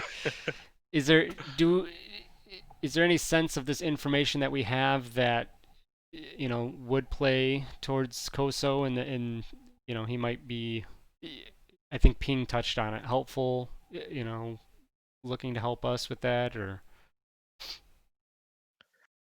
So kind of what you guys know about any Koso and the Hut self-interests? cartels. They're just tired of the exchange. The exchange is a little bit newer than they are, but it's been kind of rising quickly and starting being a little bit of a thorn in their side. So anything that may be able to take them down a notch may interest Koso, especially Okay. if it may help him improve his standing too. Right. So yeah, let's yeah. head back to Ping, see Koso. Go ahead, Ping. I was just gonna say, Ping would just tell everyone to be cautious. Maybe we don't want the huts to know that there's this chemical that can dispel the force. I said outside of that, I think they'll be good allies, but maybe we don't hand that over. Right. Um, and before we leave, can Ping do force concealment on himself, and I guess take the time to try to not cause a ripple in the force? Oh yeah, definitely. And I forget what you had said that was for to attempt to do that. It was a DC roll. Where did I put that? I put that somewhere. So I'm going to attempt to do this on myself every day, so I can do it for Wasn't 30 that days. Nice. wasn't that under rules or It powers? is. DC 10 plus power level. Okay, and that's like wisdom or charisma save. Yep, wisdom. Or Okay. so you actually know, not a save, but that it should be in the tool section, that force check, because it's just your proficiency plus your main force casting stat. Okay, nice. All right. The Oh, exchange are also dealing with the Padawans. yeah. So the exchange are the ones that have both Okay. the Padawans on Kessel. They're auctioning them They off, are okay. and then the anti-force bubble on Merc. All right. So okay. So yeah, there we could mention that one as well. And being all right. Yeah. Let's go see Koso. Have a chat. Maybe see if he has ties back to. I think Ping, you kind of alluded to this, back to Nel Hutta, and start building up some contacts. And perhaps Kessel is maybe the next stop after that. Yeah, that sounds good. And Yeah. just for clarification, I'm trying to hide my force aura, so I'm going to do that every day to see if I can get it to permanently. I'm gonna cast battle precognition, and I just did the force check. Perfect. Yeah, so you guys are both able to get those off and not draw any undue attention to yourselves. Uh, Ping, whenever you get a minute, if you can in your character thread, just put like a little tab and put 1 on there, and just we'll update that each day. We know you put it on there, and that way when you get to 30, you'll have it all Okay, good thanks. in there. All right, cool. I will do that. I also wanted to. Are we going to be heading out directly after we talk to Koso, or would? Because I wanna try to see if I can pick something up before I leave. It's more of that hookah, huh? No, I'm gonna see. I get it. I'm gonna see if I'm gonna get a artificer kit before I leave. Well, yeah, I think we're gonna talk with Atu anyway, and he, in addition to potential transport, I think he, Atu offered potential opportunity for items and things, right? We gathered that from Cato. Yeah, he's kind of, I get he's a little bit of a collector and a well-connected smuggler, and has kind Yeah, of his hands on a little bit of everything. yeah. So Okay. Okay. definitely do some shopping. I'll do that whenever we get over there. Okay. Do I need to do something for battle precog? Oh yeah, force check on that one. So Okay. that would just be DC 11. You'd have to beat. Oh, come on. So does that just say that it's sensed? Oh no, you're not sensed. It just adds a point. So those ones But were. that's what I mean. That's what I meant. Oh But yeah, yeah, because you were saying, okay, instead of it counting against you, we have the opportunity to hide it. exactly. So For force concealment and then battle precognition, both those will usually give you that shot to at least kind of conceal that, because there's just so beast class stuff that I didn't want it yeah. to. Okay. Cool. So 2 points down. All right. Are you keeping track of that, Tegan? The totals? Oh, the power use thread, yeah. Yeah. So yeah, I've been updating that as we go. All right. Cool. So yeah, Perfect. let's get back to Yeah. Smuggler's Run proper. Yeah, so you guys take some time. Yeah, you maneuver through the asteroid. You get closer back to Koso's section. As you go, it kind of gets gaudier as you go past. You start to see more of those large golden hut emblems. And as you reach the door, you do see, or to the door to his kind of little throne chamber, you see the 2 guards, and they smile at you. It says, we were hoping to see you yesterday. How did everything go for you? It looks like y'all in one piece, at least." At least. Not not as clean as we thought it would be, but we got it through. We have come through for Lord the Mighty Koso, and hope that he is quite appreciative of the information that we've brought. It certainly certainly was Yeah. quite involved process to acquire it. You could say that again. They smile at you and says, "Yeah, Koso's been in a good mood since you guys brought him that stuff from Kashyyyk. So hopefully that kind of goes well for you all today." He waves you in, and as you get into the throne room, you do see kind of some hangers on look around, but you do see the hut under a big golden hut emblem, just puffing away on his hookah. It is kind of he smiles wide with the, kind of that big kind of hut grin, and goes. I'm glad you all made it back. You're my favorite little humanoids. Tell me you have more good news for me. We do indeed. Just kind of turn to Ren and gesture a hand for the information. Um, Yeah, Ren holds up her wristpad and sort of looks for somewhere to transfer it. You see, he waves one of his protocol droids up. The droid kind of scuffles over and then places it into a device near Koso. And you see, kind of next to him, like a little screen comes up with numerous data scrolling across. You see, he smiles more as he lets out a puff of hookah smoke. He says, "Well done. You guys were able to get their shipping routes and their contacts on the moon." You see him wave and a whiphead guard comes up. You see him look to the guard, kill everyone on this list, and leave them. Make sure it's visible so they know not to cross the Hut cartel. And he says, "Well, my friends, you have done great work for me today. We should no longer fear the exchange on the moon." And he waves again to a different protocol droid, and you see them walk up with a little sack of credits.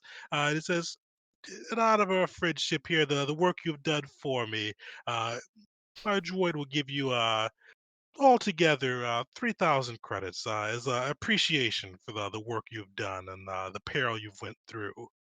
Uh, are you all staying on the moon? I do have more work, and there's still more exchange that need to be killed if you all are interested."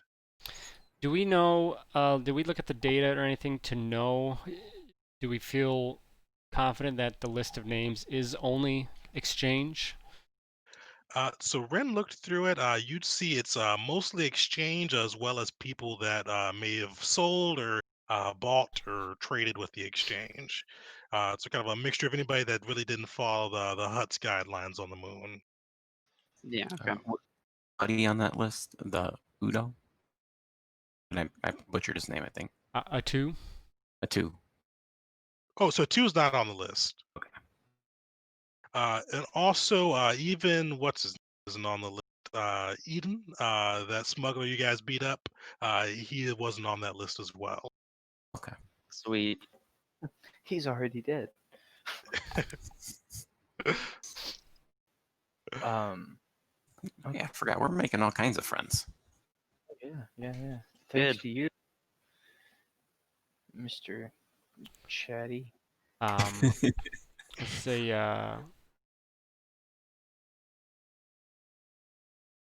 with Koso mentioning, more work and stuff and whatnot, and just say, well, actually, uh, we might have, came upon some of that ourselves, and in addition, I won't speak for everyone here, but in addition to the stuff that you have on your agenda, we would like to see what else you can offer us in way of assistance for the rest of these opportunities to further cut down the exchange.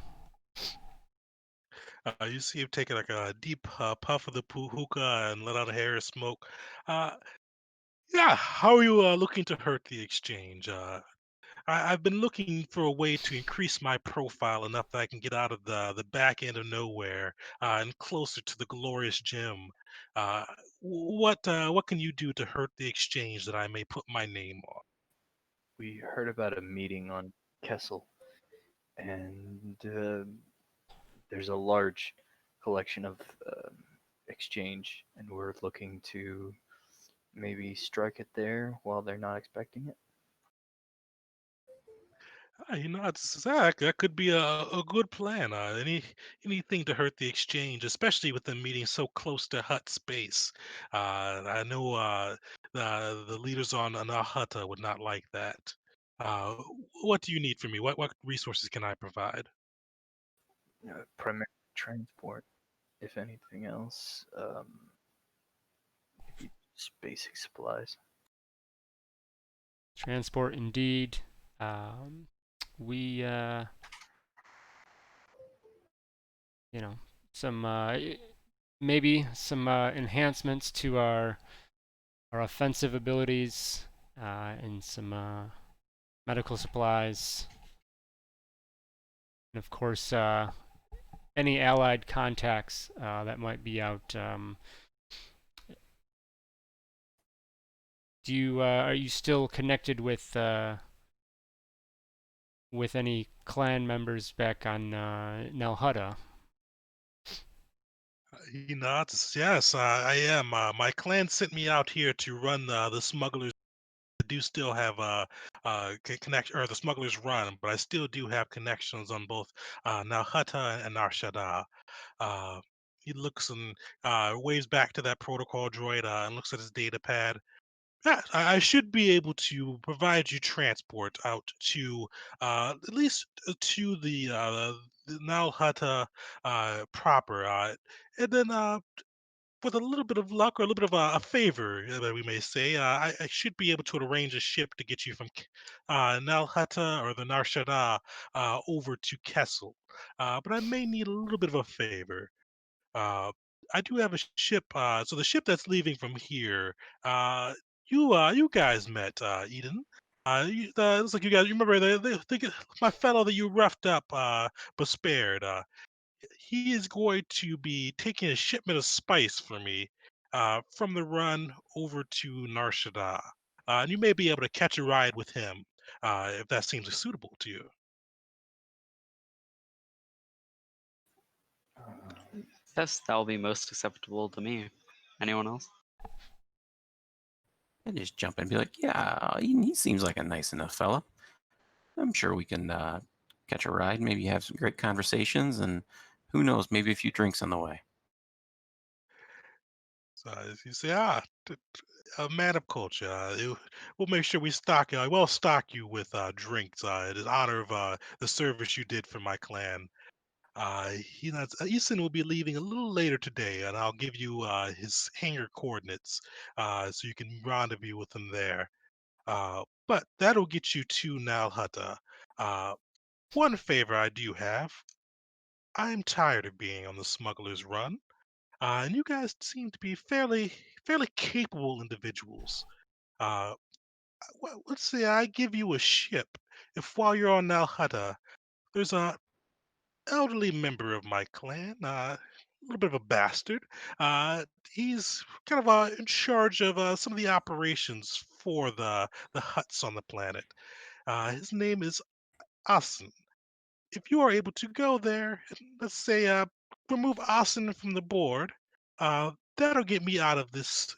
For lack of a better word, bantha hole, and to get me back closer to the moon, and then I'll get you guys your own ship. What say Did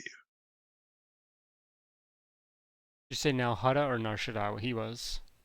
so he's on Nalhada, Okay. and ship is going to Narshada, but Narshada is the moon for Nalhada Yeah. too. Yeah. Okay. All right. Sounds like a great deal to me. What can we expect in regards to um, attempting this?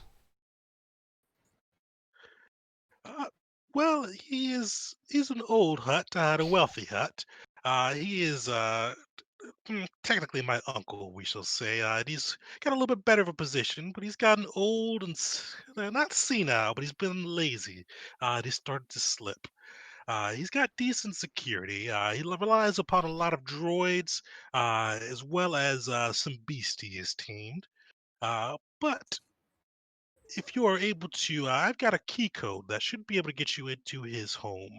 Uh, but if you use my key code, you will need to demolish his home and leave no traces that my code or you had been there.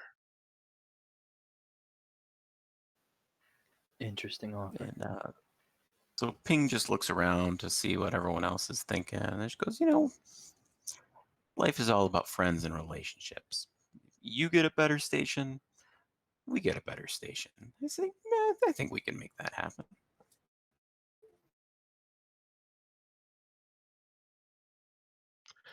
Yeah, Uh, I like that. I like the sound of that. Yeah, sounds fair. you see the hut laugh. Ah, we will be good friends then.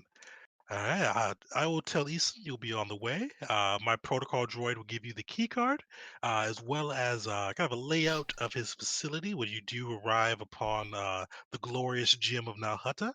And then after you take him out, uh, you will meet back with Eason, and he will confirm that he is dead, and that Eason will turn over the ship that he came in on to you guys. That'll be your new ship in honor of our deal. Okay. Perfect. Thank you. So you see he nods. It kind of goes back to his hookah smoking. It says, uh, "Well, you mentioned medical supplies too. You see him wave at another droid. He comes back and brings out 5 medical packs or med packs. It gives one to each of you. It says, "Take this with you all, just in case it gets messy." Nice. Cool.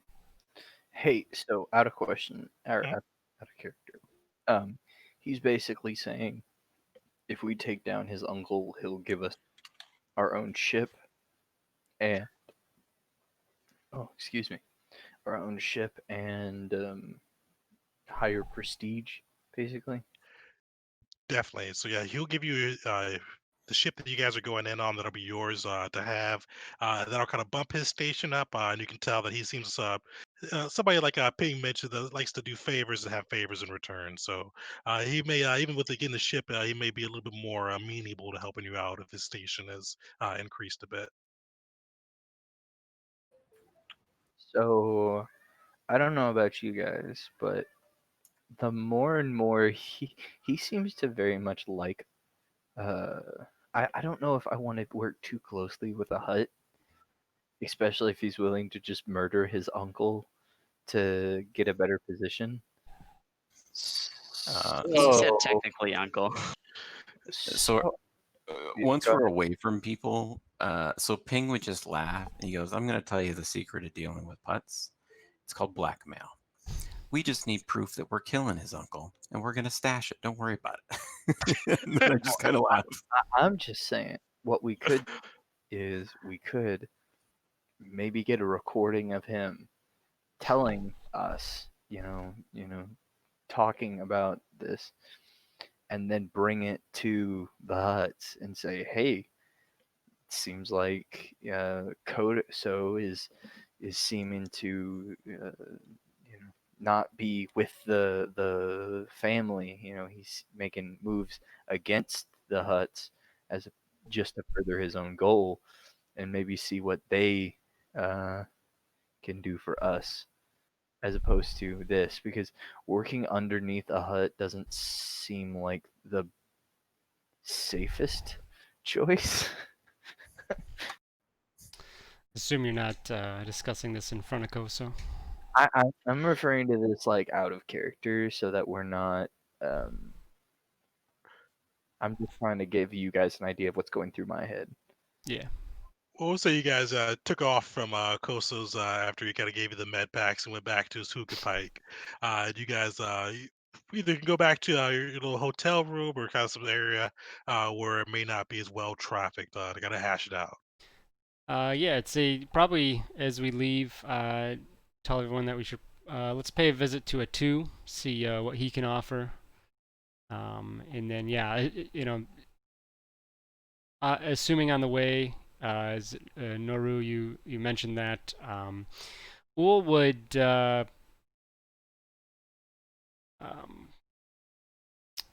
somewhat agree with some of your thoughts there. Ull's not definitely not jumping at the bit to work with the hut right away. Is definitely a little skeptical there. Wants to kind of look at all options. I didn't feel that Koso, uh, tell the group, I don't feel that Koso was as excited as I thought he would have been about our other opportunities to take down the exchange. It was immediately, well, if you do me an extra favor, then I'll kind of help out. But we're doing the biggest favor here in helping with his grip of power. No? Yeah. So you think he's more interested in just first of all reclaiming what territory he lost, and then claiming territory from his air quotes uncle. So he seems like he's definitely trying to just push his own agenda rather than, and I mean, he's a hut, but I mean, it does seem a little slimy of him to be making moves against his air quotes uncle. Um, I don't know about Ull or the rest of us. That wouldn't be too far fetched, right, DM? Like I guess For from a knowledge lore standpoint of huts, infighting. Oh yeah. So the Hut Khajiits, I have to look at how that's pronounced. But the Hut, pretty much cartel crime families. There's a lot of infighting even Yeah, within the families, a lot of jockeying around for position, and things like this aren't too uncommon. Especially if they think somebody's slipping up, they're likely to have their own agents try to take him down without bringing any undue attention to themselves. yeah. So yeah, I wouldn't. If usually, if Noru, if you're kind of bringing that up, I would just say that no, I don't think that's alarming. Ull's, I don't know if concern is the right word, but just the fact that he was put off by Koso being like, well, do me a favor and then I'll help you out with my other goal. It's like we're trying to help you, but we have to do a favor for him. in order to do the favor for him. Yeah, exactly. Ull, I think, would have a interest to definitely help out with the Padawans, obviously. So that's you know Ren as well. that's just almost a personal goal, regardless if it helps Koso out or not. So, Right. It's just like Ping, for you're me, I awfully see it quiet. What's that? Said pitch you're in, my awfully man. quiet. Yeah. Yeah, so Ping would just say, I've dealt with the Huts a lot, and the secret about the Huts is the Huts only care about the Huts. Nah, but he wants he wants the exchange gone. We want the exchange gone. The reality is, he gets a station. That means we've got more leverage in the future. But you never want to work under a Hut. But we're not going to. We're going to find this. He's going to get that station because we put him there, and we're going to make sure that we have the evidence to prove it. Right. It's if we're going to make a move against a hut, especially one that's, you know, older and more lazy, he's described as, I would rather do a little bit more research into why, because if he's much older, he's much, because huts live like what is it, like 1,000+ years? Yeah, Like 1,000 plus around they there. Yeah. they are ancient. So if he's that old, maybe he's just like, kicking around retirement money, but it's also possible that maybe he has maybe like an important role to play, or maybe Hmm. maybe some people value him for a certain reason. So I Right. just that we should maybe look into, what his role in the huts is. So Sure. Maybe we'll go to Nalhutta, talk to him, do a little recon, see if we can get a better understanding of the situation. yeah, Yeah. I'm all about See our more options. information. Yeah. Hmm. Yeah, I like the sound of that. Cool. This other hut probably wants the exchange gone also, right? You know. I mean, So, yeah, I think that's the general consensus. All right. Alright. So you guys wanted to meet at 2, or do you want to kind of do some kind of reach out, find some hollow database, see if you can find any information upon the hut? I'd probably say go to a 2 now, and then, cause I mean, Are we yeah. under like a restraint, or What'd you say? are we under some kind of like time restraint, or? Oh yeah, no time restraint. The only big thing is they are leaving today. If you guys are riding with Eason Oh, that's right. down Yeah. to the Smuggler's Moon. Yeah. I was not super crazy about that either. You know, just hopping aboard this basically spice yeah, smuggling you ship. Ping just shrugs. Jedi. I've been on worse. Yeah, I mean, yeah, that's fair. But I mean, we're kind of lack for transport unless we want to drop thousands of credits, Right. subject Well, our. a 2, I thought a 2 was a potential option. So, Yeah, Oh, we can go talk to it too. I He definitely might want he to might talk to have it too. something running. Yeah, so we go talk to him. He might have a option for us too of transport. He might be, right. have a different. All right. But So you he's guys, also a trader, right? So we can like do a little bit of shopping there. he doesn't have like so he's kind of a more kind of a unique goods, but he does have some goods you guys can trade for.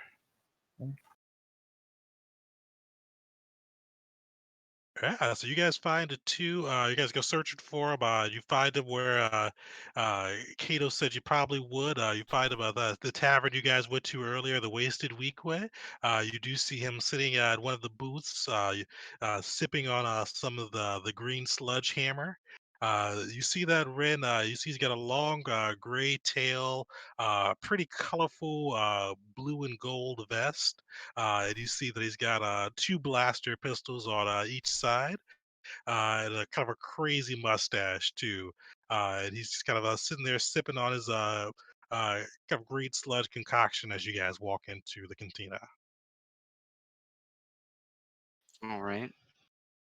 Yeah, so you said I know him. Yeah, so We you know him. You flew in with him. So yeah, you know he's pretty easygoing. He likes a good story more than almost anything. He kind of dabbles in pretty much a little everything that he comes across. Yeah, so I would just go up and say, "Hey, too, man, I haven't seen you in a while," and then I'd sit down next to him, and then I'd order a drink, something weak, and then I'd turn around and introduce my friends too. They say, "Hey, I found a couple buddies that I think they've got some interesting stories you might like to hear." You see him take a big drink and smiles. Ah, big guy, welcome back. I thought you were gonna be staying on the moon for some time. It's good to have you here. He looks around and says, "This is kind of a little motley crew. I didn't expect you to be hanging out with Mandalorians and Ithorians. It's kind of a little diverse crew you came along with." I'd say, "I didn't either," but he says that's life. And yeah, so then I would go through and I would introduce everyone by name, and I say, "Yeah, this is my buddy too. He's been around the block a little bit. He knows the area. Might be able to help us out." A 2, it is great to meet you. I am Ool, as Ping mentioned. We actually sort of sent your way by a man named Cato. You see his face grows a little bit more serious. Before when he was talking with Ping, he had a kind of a jolly smile on with his bushy mustache, but you see he kind of tightens up and it gives you another look.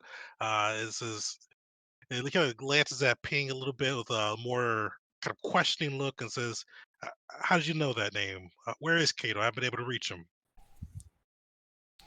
Um, Noru, was that your like buddy or was that Gil's? I forget. That was Gills. Gil's. Okay, all right, yeah. Um, Well, we found essentially found a message from him. Uh, he he kind of nods and says, "He's not living anymore, is he?" Unfortunately, no, he is not among us anymore. He's gone on to be one with the Force. He says, "Oh, that one with the force, Bantha Poodoo." Uh, you see him looks kind of sad for a second. He picks up his green sludge, kind of dumps a little bit out, and then chugs the rest. And he says, "Vacato." All right. You just pour one out for He's for pour- Kato. And so he poured a bit out and chugged the rest. He looks and says, uh, he kind of leans in and looking both kind of at you, Wool, and says, uh, "Do you know what he's working on? Uh, you mentioned one with the Force. Uh, do you kind of share his leanings?"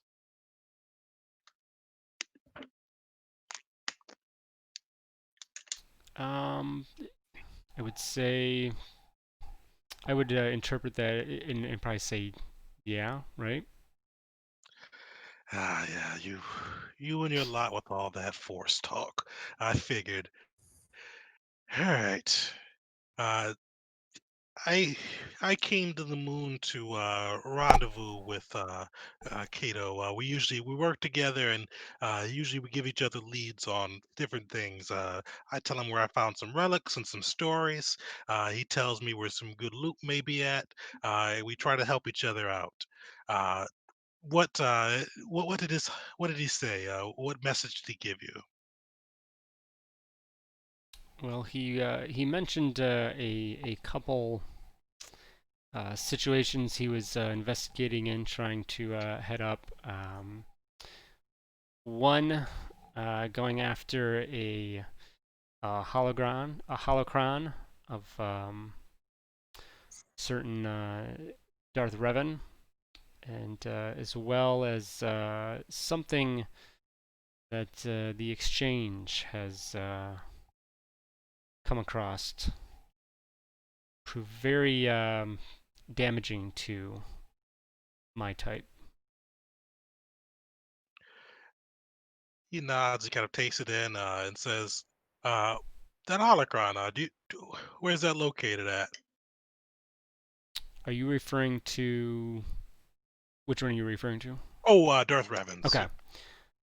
He mentioned in the message. It mentioned last known to be on Dathomir.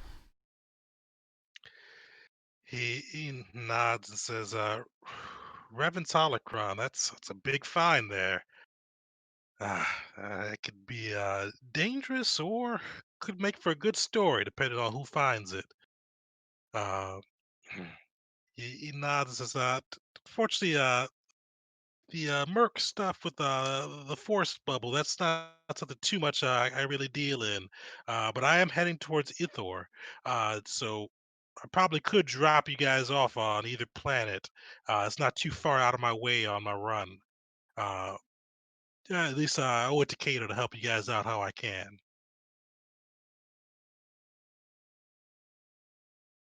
Yeah, certainly.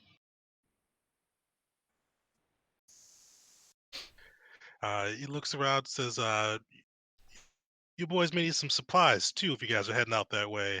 Uh, I do, with my ship, have no, I might hold some good resources that may help out. He looks at well, especially some people of your kind too." Yes, I think we would be interested in what you have to offer. We did hear from Cato, uh, from himself, through the message that you were certainly one to talk to about some fine goods. Uh, I always like to find a good story or some good items if I can.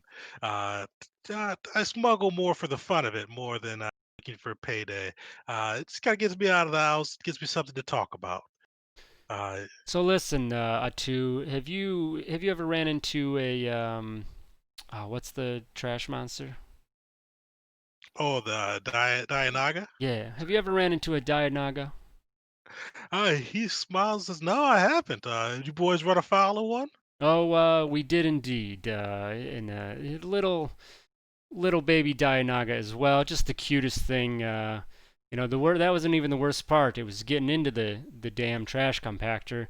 Barely almost cut me right in half. But sloshing around in that mess, we were able to take it down and carry on. It was quite interesting, I tell you that. He chuckles. Oh, you guys went through a trash compactor and found a Dianaga. I thought those things were myths. Well, you guys, uh, more than impressed, you all are still here after all that shenanigans. Well, I'll tell you, uh, I enjoy telling a good story as well, so I feel that you can help us out. That is one thing we can certainly provide you in the future. You know, this is you all. I feel have a good feeling about you all. You all will at least be a little bit more lively than Cato. Hopefully, he's a good man, but he was a little bit dour in his appearance. You all look like you know have a good story and know how to have fun. He says, but may he rest in peace still. He looks at you guys. If you want, you can follow me back to my ship. I've got some goods out here, and then we can kind of talk about what your next steps are. I find it funny that he's mentioning that. And it's just me, like a dirty, almost disheveled-looking person covered in duct tape and. Um, Before we head off when are you making your way to Ithor I'll probably be leaving tomorrow. tomorrow? Uh, I was kind of waiting to hear back from Cato before I left the moon, but I do have a runner cargo that needs to make its way to Ithor. All right. Well, um, I think yeah, we'll catch up with you if we can in a few, as we have some other things to take care of before, if that's okay with you. I Hey, have you know, some it's just, items I or, want to purchase. he nods, says, "Yeah, I've got my gear back in the ship. Maybe it's docking bay A24, and we'll be able to hook you up with some things I've got." All right, we will definitely reconvene very soon. Uh, it was a pleasure. And I just He kind of nods. raise a you know, imaginary drink to him. You see him nod and kind of brush off his kind of obnoxiously loud blue and gold vest, and walks off with his tail kind of flicking in the wind towards the hangar bays. Did you say A23? Or yeah, A23. Okay. So, turn to the group. Looks like we have some options. Yeah, Ping I just keeps yeah, sipping on his drink. I prefer this guy honestly. Sketches me out a little bit less. It does take us, to two places that are a little bit below my priority, but So But he if you said he could guys, drop us off at either planet, right? not. But he said Merc or Dothamir. Kessel would be Ah, probably highest on Ul's priority. Yeah. Ugh. yeah, because you guys would realize, because you know that it's under 2 weeks until they're kind of auctioning off the Jedi, and with you guys being from Smuggler's Run, it would take you about a week to get so it'd take about 4 or 5 days to get into Nalhutta, Okay. then about 2 days from there to get to Kessel. Okay. But from the Smuggler's Run up to Ithor, that would take you guys about a week and a half. It's kind of crossing through So, across the galaxy. so I have a question about the Padawan related thing. Mhm. That is like an active operation, or is that a um, is that just like they have like a shipment that is going in and out? So this is kind of a more of a one-time thing because you found when Ren was searching through that database, they captured a ship full of Jedi Padawans that were going from the planet Qatar, which had recently kind of had a mysterious disturbance or destruction. So they had kind of been captured on their way to an enclave there. This is more kind of almost like not a one-time thing, but this is where they get a group of young Force users. So this is kind of a one-time auction they're doing to see if they can make some money off the young Force users. Do you guys think it would be possible that they could drop us off at like Ro is that Rondon or maybe like Kashyyyk or Mm. The just drop problem us off is like kind of halfway the problem is getting customs? transport from there. Well, right. But I mean, if we're trying to make it in a timely manner, I without avoiding, working with the huts, that's the best I can think of. My guess, and I don't want to meta too much, but my guess is he's going to follow that main hyperlane. He's not going to go straight as the fly crows, so he's not going to go Yeah. through Kashyyyk, is my guess. Yeah, yeah, it'd be out of Definitely. the way. So Not even mad on that one. If you guys have seen that hyperspace map before, you'd know that'd probably be his main route to get yeah, there. yeah, no. Yeah, with that, I think begrudgingly Ul would lean towards going to check in with Eason and see what's up there and just kind of, I think we still need to do that because he's leaving today, right? He's leaving today. Yep. Mm. Do we have comms with people that we've met? Can Uh, we just like call a two later if we wanted to? oh yeah, it's two before he left when he gave you his comm channel, and that'll be able to reach him as long as you're in a place that has like both of you guys are in a place that has like a hypercom or kind of by the hypercom relays. You'd be Okay. able to reach him even if you're off different planets. Cool. I don't actually have a holocom, but or any kind of communications. I'm a broke boy. I think I bought something. Yeah, If not, I've got some credits. yeah. I've got one. I'll just to the group, just say, shall we go pay a visit to Eason? Yeah, but before that, I might be interested in some of what is it, Eton's wares. I'm I might be picking up a new hobby. Yeah, I think we go check out. We have a little bit more time with the two.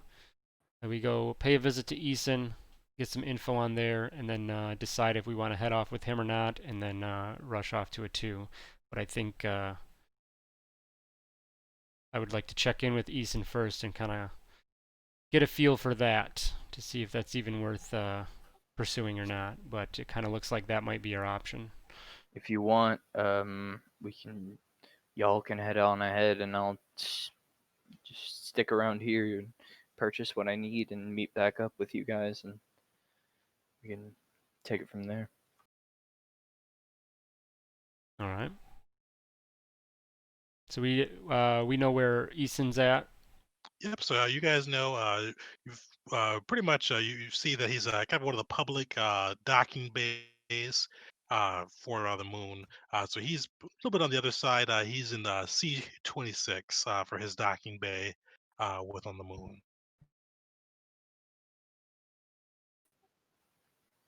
So you guys heading his way? Yeah, go talk to I'll Ethan.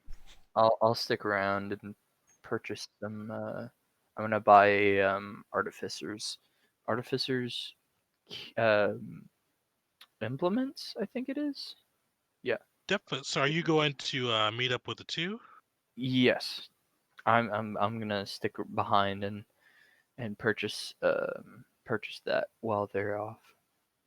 Because you wouldn't be able to find that at most. So two may be your best shot for that. But with the Jedi kind of in disarray, there's really not going to be many artificers kits kind of along the moon. There's really not a market for them. Right. Would a two have one of the, or are you saying that he doesn't? He may, yeah. So are you going straight to two while they go towards? We Yeah. were I'm gonna gonna go stick back with to a two. 2 after They're talking to gonna go. Eason though. Oh well, then I'll just follow with you guys. Yeah. Perfect. So you guys, you make your way to Eason, and you see he's kind of sitting there, and he looks a little gloomy. Doesn't look excited to see you. You still see he's got some bandages as well as some wounds from when you guys last roughed him up. And he says, "Ah, Griffin hell. So the boss said I gotta take you all with me. I guess I owe you one for not spilling the beans, but you all did kill a couple of my buddies. So if we're gonna fly together." I don't really want to have to talk to you guys. I'm just gonna stay in the cabin, do whatever you want to. We get there, you guys go your way, I go my way. Sound fair? But Eason, it's quite the hello there. Good to see you too. What are you hauling? He says, yeah, you know the hut. So we're running a little bit of spice, a little bit of weapons. Uh, Just the usual. don't expect any trouble along the way. He shrugs and says, "Hey, I'm a good pilot. If I say so myself, I usually can fly rings around any pirates or anybody that's coming after me. I don't expect much trouble. Uh, Especially with us going to hut space. Usually we don't get harassed too much by the Republic or the remnants of the Empire. He seemed pretty confident about that. Well, you guys may be able to outshoot me, but yeah, nobody out here can outfly me. Nobody can really touch my skills when I get behind the sticks. I'll just kind of turn to the group, see if they've got anything else to add.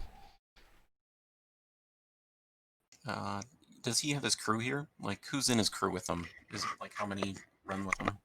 So it's just two people. So you see the Gamorrean that you spared, as well as the Whiphead that was with him, or the Weakway that was with him. So you see them both kind of. The Weakway is openly glaring at you, where the Gamorrean just looks to be kind of like oblivious to everything going on around him. Fair enough. He goes, "Yes, Koso's the big boss out here, so yeah, we're gonna play this fair." He looks at Ping, and I owe Ping over here one for convincing you all to spare my life. So I got no bad blood with you as business, but y'all are my friends. So we can fly together. You have the access to the whole ship, but once we get to Nar Shaddaa, you guys just go your own way. It's just gonna like raise his Yes. shoulders, like I was the one who saved you. That's the campaign shtick from now on. Is Noru, you're gonna get the shaft on people thanking each other from now on. Aw. Out of character, Koso said that we would have this ship would become ours, correct? Yeah, that's right. Okay. Do we get a sense that this is like Eason's ship? Is it, is it his baby? I mean, what's kind of the relation there? And maybe Costa would have been explaining this too. As you see, this isn't Easton's ship. He's a little bit too poor to have his own ship. Okay. This is one of the little runner ships that they use to kind of get to and fro without drawing attention to the huts. Okay, so us taking it from him I mean, there's not like a sentimental aspect that's gonna, Oh, not a sentimental aspect. He may be a little pissed that you get a ship and he doesn't, yeah, but yeah, nothing big. Yeah. okay. What kind of a Good ship is it? question. Is it a freighter? So it is a freighter. Give me a technology check. You guys see the ship behind you? Give me either a piloting or a technology check to kind of learn a little more about it. Uh, so Neuro knows it's a ship, a freighter type ship. Uh, so yeah, Rin comes through and really gets a good look at it. You see, this is definitely Carillion made. It looks like it's been disguised a little bit, so it looks to be kind of a little run down and beat up. But you see that the edges are pretty well and taken care of. Looks like he's got a little punch to him. Kind of the typical smuggler ship. Looks like a little shoddy, but looks like it can kick it out when it needs to. You do see two gun turrets attached to it as well. You see that one of them looks like it can even be disguised a little bit too to make it look like it's not a turret in case a surprise is needed. And you see also just overall the whole looks like it's got some scorch marks for some close calls, but looks like it's a pretty good space worthy ship. All right. Sweet. Not a bad ship. What, Eason? What time are you pushing off? You see it pull out a data pad and kind of click in, says, about 3 hours from now, we'll be kicking off. All right. Well, we have some errands to attend to. Get some grub for the road. Can I get you anything? Anything we can get you before we head back? You see, he's like, goes, I'm fine. But before he could say it, the Gamorrean just starts kind of oinking and kind of grunting. He says, really, buddy, they killed your brother. But I'm good. The Gamorrean wants you to bring him some Nerf steak if you can. All right. Nerf stink, some space gems. He says that we got. And he looks back and says, "We got rations on board. You didn't need him to get you anything." But he shrugs and says, "He wants it. He wants." You see, he looks a little grumpy, but he kind of he stalks back towards the ship. You see the Gamorrean stays outside. The Weequay looks like he kind of goes and kind of around the ship. Looks like he's doing his like kind of pre-flight space check around the ship just to make sure that everything's kind of up and running for the ship before they take off. Alrighty. Errands? Yeah. So just turn to the group and say, all right, let's go back and see it too. And anything else? Grab the Space 711. Perfect. So you guys are able. Oh, cut out for you guys. Yeah, I didn't hear that. Oh. Yeah, I think so. Yeah, I've been having issues too. That's why my camera keeps dropping.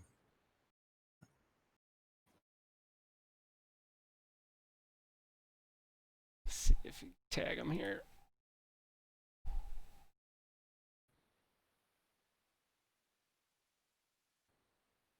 Oh, there you go. You hear us, Tegan?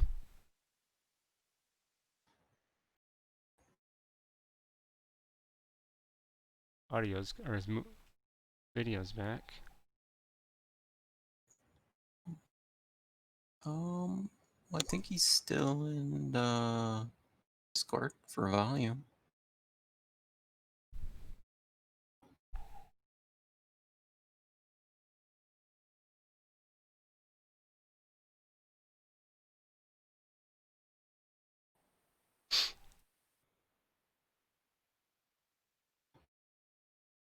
You hear us, Tegan?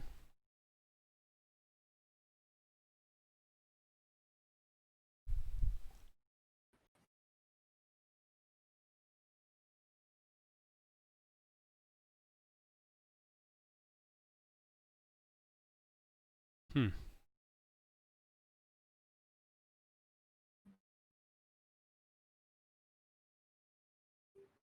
All right. There Can you you guys? go. Yeah, it was weird. It wouldn't like it said like I was still on there even after I clicked off and Yeah. like turned it off and on. But yeah, that was weird. So where did I? What I was I think we saying? were just saying we are going to see it too and whatnot, and then I think that was it. So I think that's where I cut off at least. Perfect. So you guys are able to make it to a two. You see, kind of, he's got a pretty nice ship. Pretty much just gaudy colors. His vest, though, you see, it's got kind of purple and gold, kind of emblazoned through. And he sees you guys walking up. Says, "Ah, come on board, come on board. Take a look at what I got for you guys."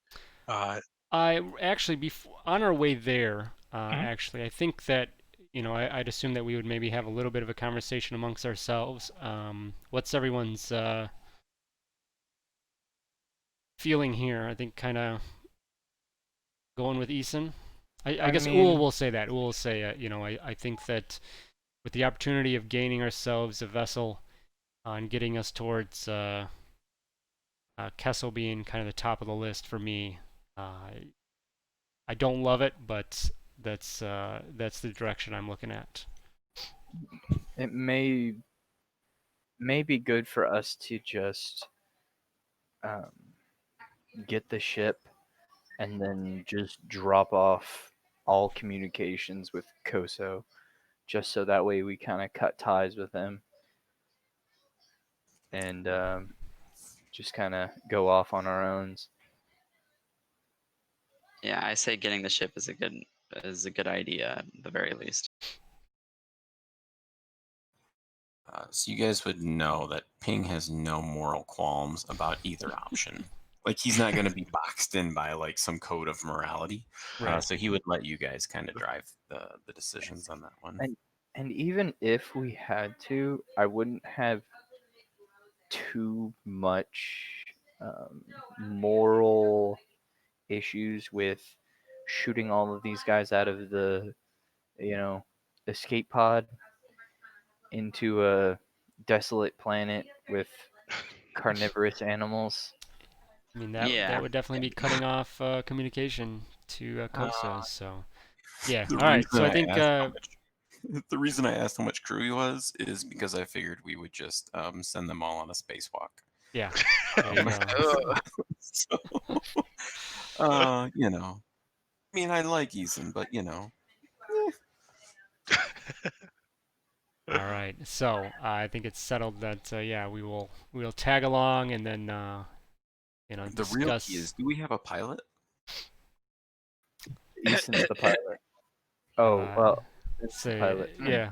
Right. Okay, yeah, then yeah, we're good. Put a hand on Ren's shoulder and say, "Little sparrow, she can fly." Thank you. All right. Now we go see Atu. We Right, arrive at guys. Atu's. I'm proficient in like 3 tools, and none of them are good for ships. That's so you guys, you make it to a twos. You see his kind of brightly colored ship. He waves you guys into the ship. You see uh, the ship's okay, in the interior. It looks like eclectic. Like there's just so many random things. You see a Rancor horn hung up along one wall. You see even a couple lightsabers on the other side. Just random, like almost memorabilia. It seems like he's collected from his travels. And he waves you guys in and says. "Ah, I'll keep a lookout for different materials I think could be useful. I've got a decent stash right now. You guys take a look through it, and we can work out a price between us. But let me know if you find something you like. He kind of opens up his storeroom, and you kind of see a number of different things that may catch your eyes while you're in there. He did. He Uh, did kind of. Sorry, he did kind of say he had specifically had something that maybe I would be interested in. he did. So you see, he kind of, as you're out of public, he leans in and says, "So you're a Jedi, aren't you?" Yes. He says, "Yeah, one of the things I usually help out with for Koto is that I like to keep a good stash of different things that may enhance a lightsaber's properties. Just some things I may have picked her up around, either through some scavenging, some trading, some deals. So we got some good stuff out here that may help you out." So as he opens it up, you guys see it's kind of a good store of different modifications that you guys can take for your different weapons. So out of games, you see some standard material, standard rarity mods that you'd be able to buy and add to your weapon during a bit of Sweet. downtime. So who thinks they've got the luckiest dice, or who's luckiest with Whew. rolling dice today? Ping, did you use it all up? We can find out, but I haven't been on a hot streak. I don't. All Yeah, right. and I haven't. Looking back, my last one was a 7. Ren, you're not doing too bad either, though. So Not terrible. Mhm. All right. So whoever would like to, you roll 2d6 with advantage, keeping the highest, and then times that by 200, and that'll be the price of each mod. We want low dice, actually, right? You want low dice on this one, yeah? You want We know who's rolling that one then. You know how that's gonna go.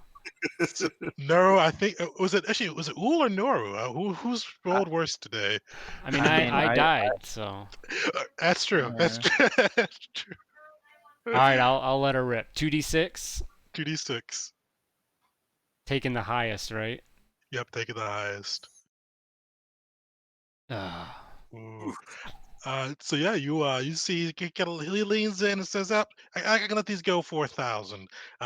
Normally I like charging friends credit, but especially he looks at Ul, the saber stuff can be expensive and hard to come by. May the force be with you and all that, but credits pave the galaxy." Did we Alright. split up the 3,000 that we got? No, not yet. don't think we've officially done it, but So, I'm not gonna be spending. I'm not gonna be buying like a mod. For I'm looking my at mods. what do mean, we have in the party fund as well? You guys had some decent creds out there. I do not I have didn't that note that open. down.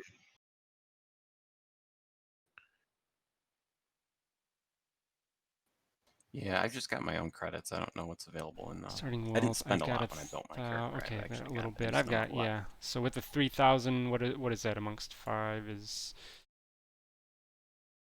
600. So it's 600 each on top of that that we have. So And you guys had 1,200 credits in the unclaimed party fund. okay, cool. we're up to 4,200. Mhm.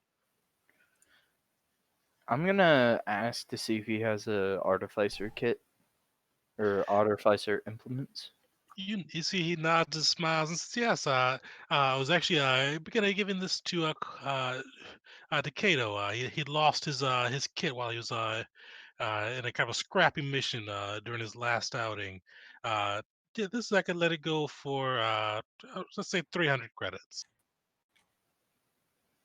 All right, that sounds fair. Um, so I'll purchase that for the 300 credits.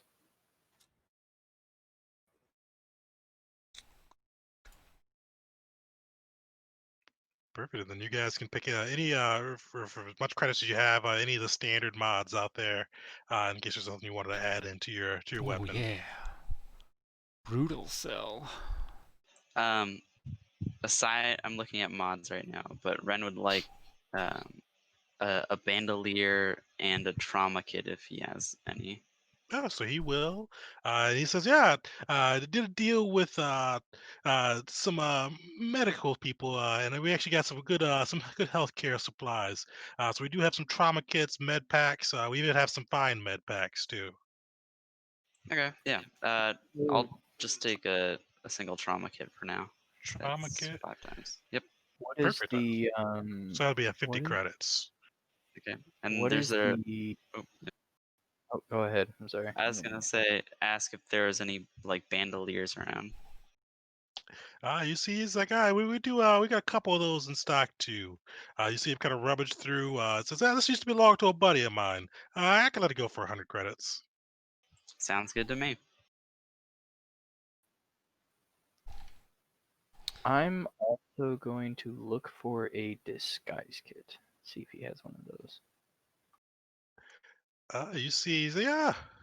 You got a ton of those. You see, he points to his kind of really obnoxiously colored vest. Sometimes I do like to tone it down every now and then. I got one I can let go for you for 250 credits. All right, can do.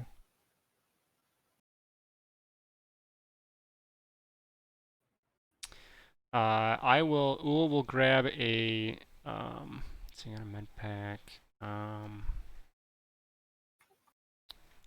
I'll add a trauma kit to my shopping list as well if he has. Mhm. And does anyone have kind of look around to the group? Does anyone have any binders or anything like that? No, that's a great idea. Yeah, it would be Two, do you smart have any binders? He nods and says, "Yeah, that's what they always carry, med stuff, as well as binders. You never know who you're gonna either need to knock out and tie up, or if you need to heal. So, I've got about six different sets of binders in case you need some." I'll grab a couple at least. He says, "I can let those go for 50 a pair." All right. Then I'll ask him if he's got so a duplexed extender channel, which is just a standard modification for a focus generator. You said just 1,000. Yep, so that'll just be 1,000 for that. So yeah, he kind of digs in there and says, "Yeah, I found one of these little old Jedi Academy that had been abandoned, and kind of going through and preserving some of their relics." He brings it out and kind of hands it over to you and says, "Yeah, so this will be a good hands, I guess." Nice. Would he have like a smoke grenade? Uh, he looks around and says, "Unfortunately, I don't do too much with explosives, but I can put a note in there. That's something you like. Our paths probably will cross again, and I may make sure to see if I can stock up on some." Why do I feel like this guy's gonna be like the vendor from like Resident Evil? Got something for you. Yeah, I think probably have. Okay, so I will also. Ul is asking for a brutal cell. Perfect. So you see him kind of run out and brings Standard one over mod. to you. Okay, so 1,000 there. One trauma. What did you say? Trauma 50. 50 for that. Okay. And then I'll say a 2. This is a little bit different area of item or equipment, but not. I don't know that I'm ready to take this along now. But if you have any percussion, Costa drum specifically, I would. I'd love to pick one of those up if you happen to come across one. He says, a fellow player. I don't play the drums. I usually play more of a stringed instrument. I don't have one now, but I will keep an eye out for one in case we meet again." And then we will. We shall make some music together next time. I said, "Yeah, I like that. That'll be a good way to honor Kato. He was a pretty uptight guy, but he did like his music and drink. So next time we see him, next time we meet, we'll have to drink and play some songs in his remembrance." Um, one more thing. Does he have any light shield generators? He does. So he's like, it's a good way, especially if you think you're going to be a firefighter, something to keep yourself protected. I do have a light shield as well as a light shield generator. What are you looking for? Light shield generator. Yeah, I can let that go to you for 125 credits. Okay, that's fair.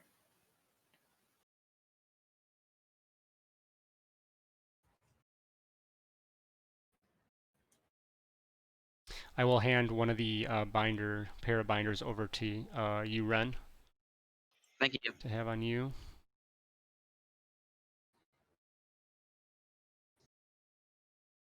Oh, and I'm sorry. Did we distribute the party cash?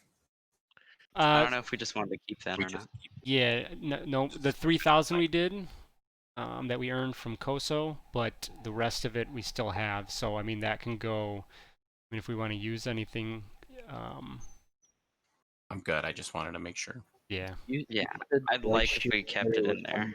was 150. Yeah, sounds good to me. What was that? Tegan, you said the light shield generator was 150 or 120? 125. Okay, 125. So I'm up to 675.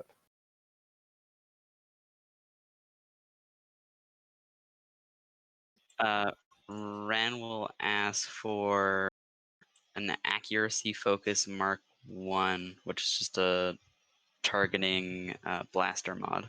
Yep, definitely. You see him reach out and says, "Yeah, fellow blaster wielder. I know those Jedi always like their sabers, but a good blaster never lets you down." And he That's what I brings out always say. the mod for you.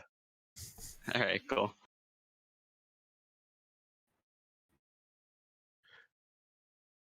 Perfect. So there's or anybody else anything wants? Yeah, if nothing else, I guess and you might have been leading into that too. I would just say, two, we have found another destination, so we will not be tagging along with you this time around. But as you said, I do hope we see each other again in the near future. And it does sound like you had a little bit of an interest in some of Kato's own interests. Is that fair? Yeah, he cares more about the Republic, the Jedi. I like the Jedi. Everything's a little bit more simple when they're not Sith running around. He does it more for altruistic reasons, where I just think it's a little safer when the Jedi are the Force users in control versus those guys like to throw lightning every time you disagree with them. So I usually try to help him out when I can.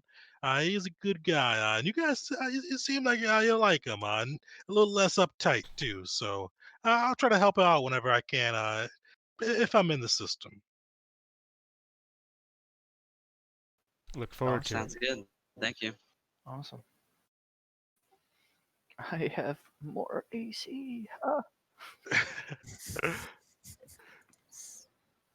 Perfect. So you guys are able to uh, head out from a twos. Is there anything else on planet that you guys want to do?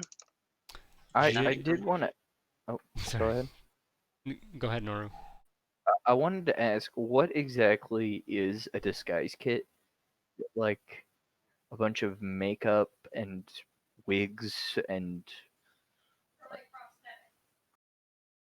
like I don't exactly know what a disguise kit is, but I know the purpose of it. Oh, definitely. So you kind of you hit it on the head. So it's kind of like a lot of different makeup and different things you can use to disguise, as well as some different things you can kind of implement to just make yourself look a little bit different, like wigs or even sometimes like a kind of a different clothing item that you can use to help kind of make yourself appear a little differently than you normally would. Okay, okay. So now I can actually do things while we're not while we I can do things outside of, hit things. Yeah, All I just right. wanted to stop by a Space 7-Eleven and get a couple beef jerky snacks for the Gamorrean. A little bit of trying to, some goodwill to the crew, regardless of the long-term intentions. You know.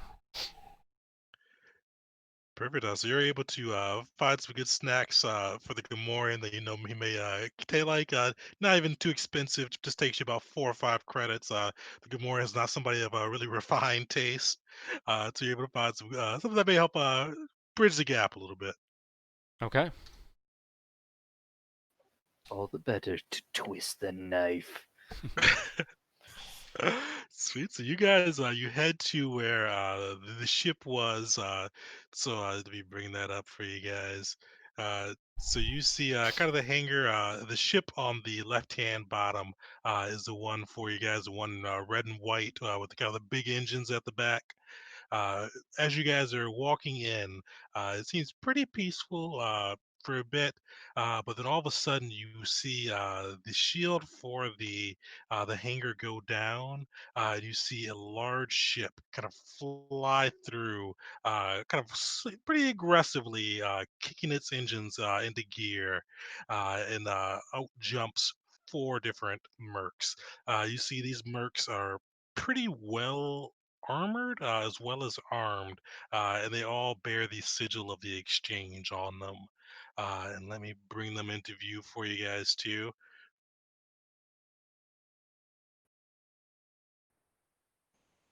So you see those guys kind of pop out of the ship, uh, all kind of a different armor. You see one guy's carrying a wicked looking blade, one a sniper rifle, and then this other guy a pretty heavy blaster.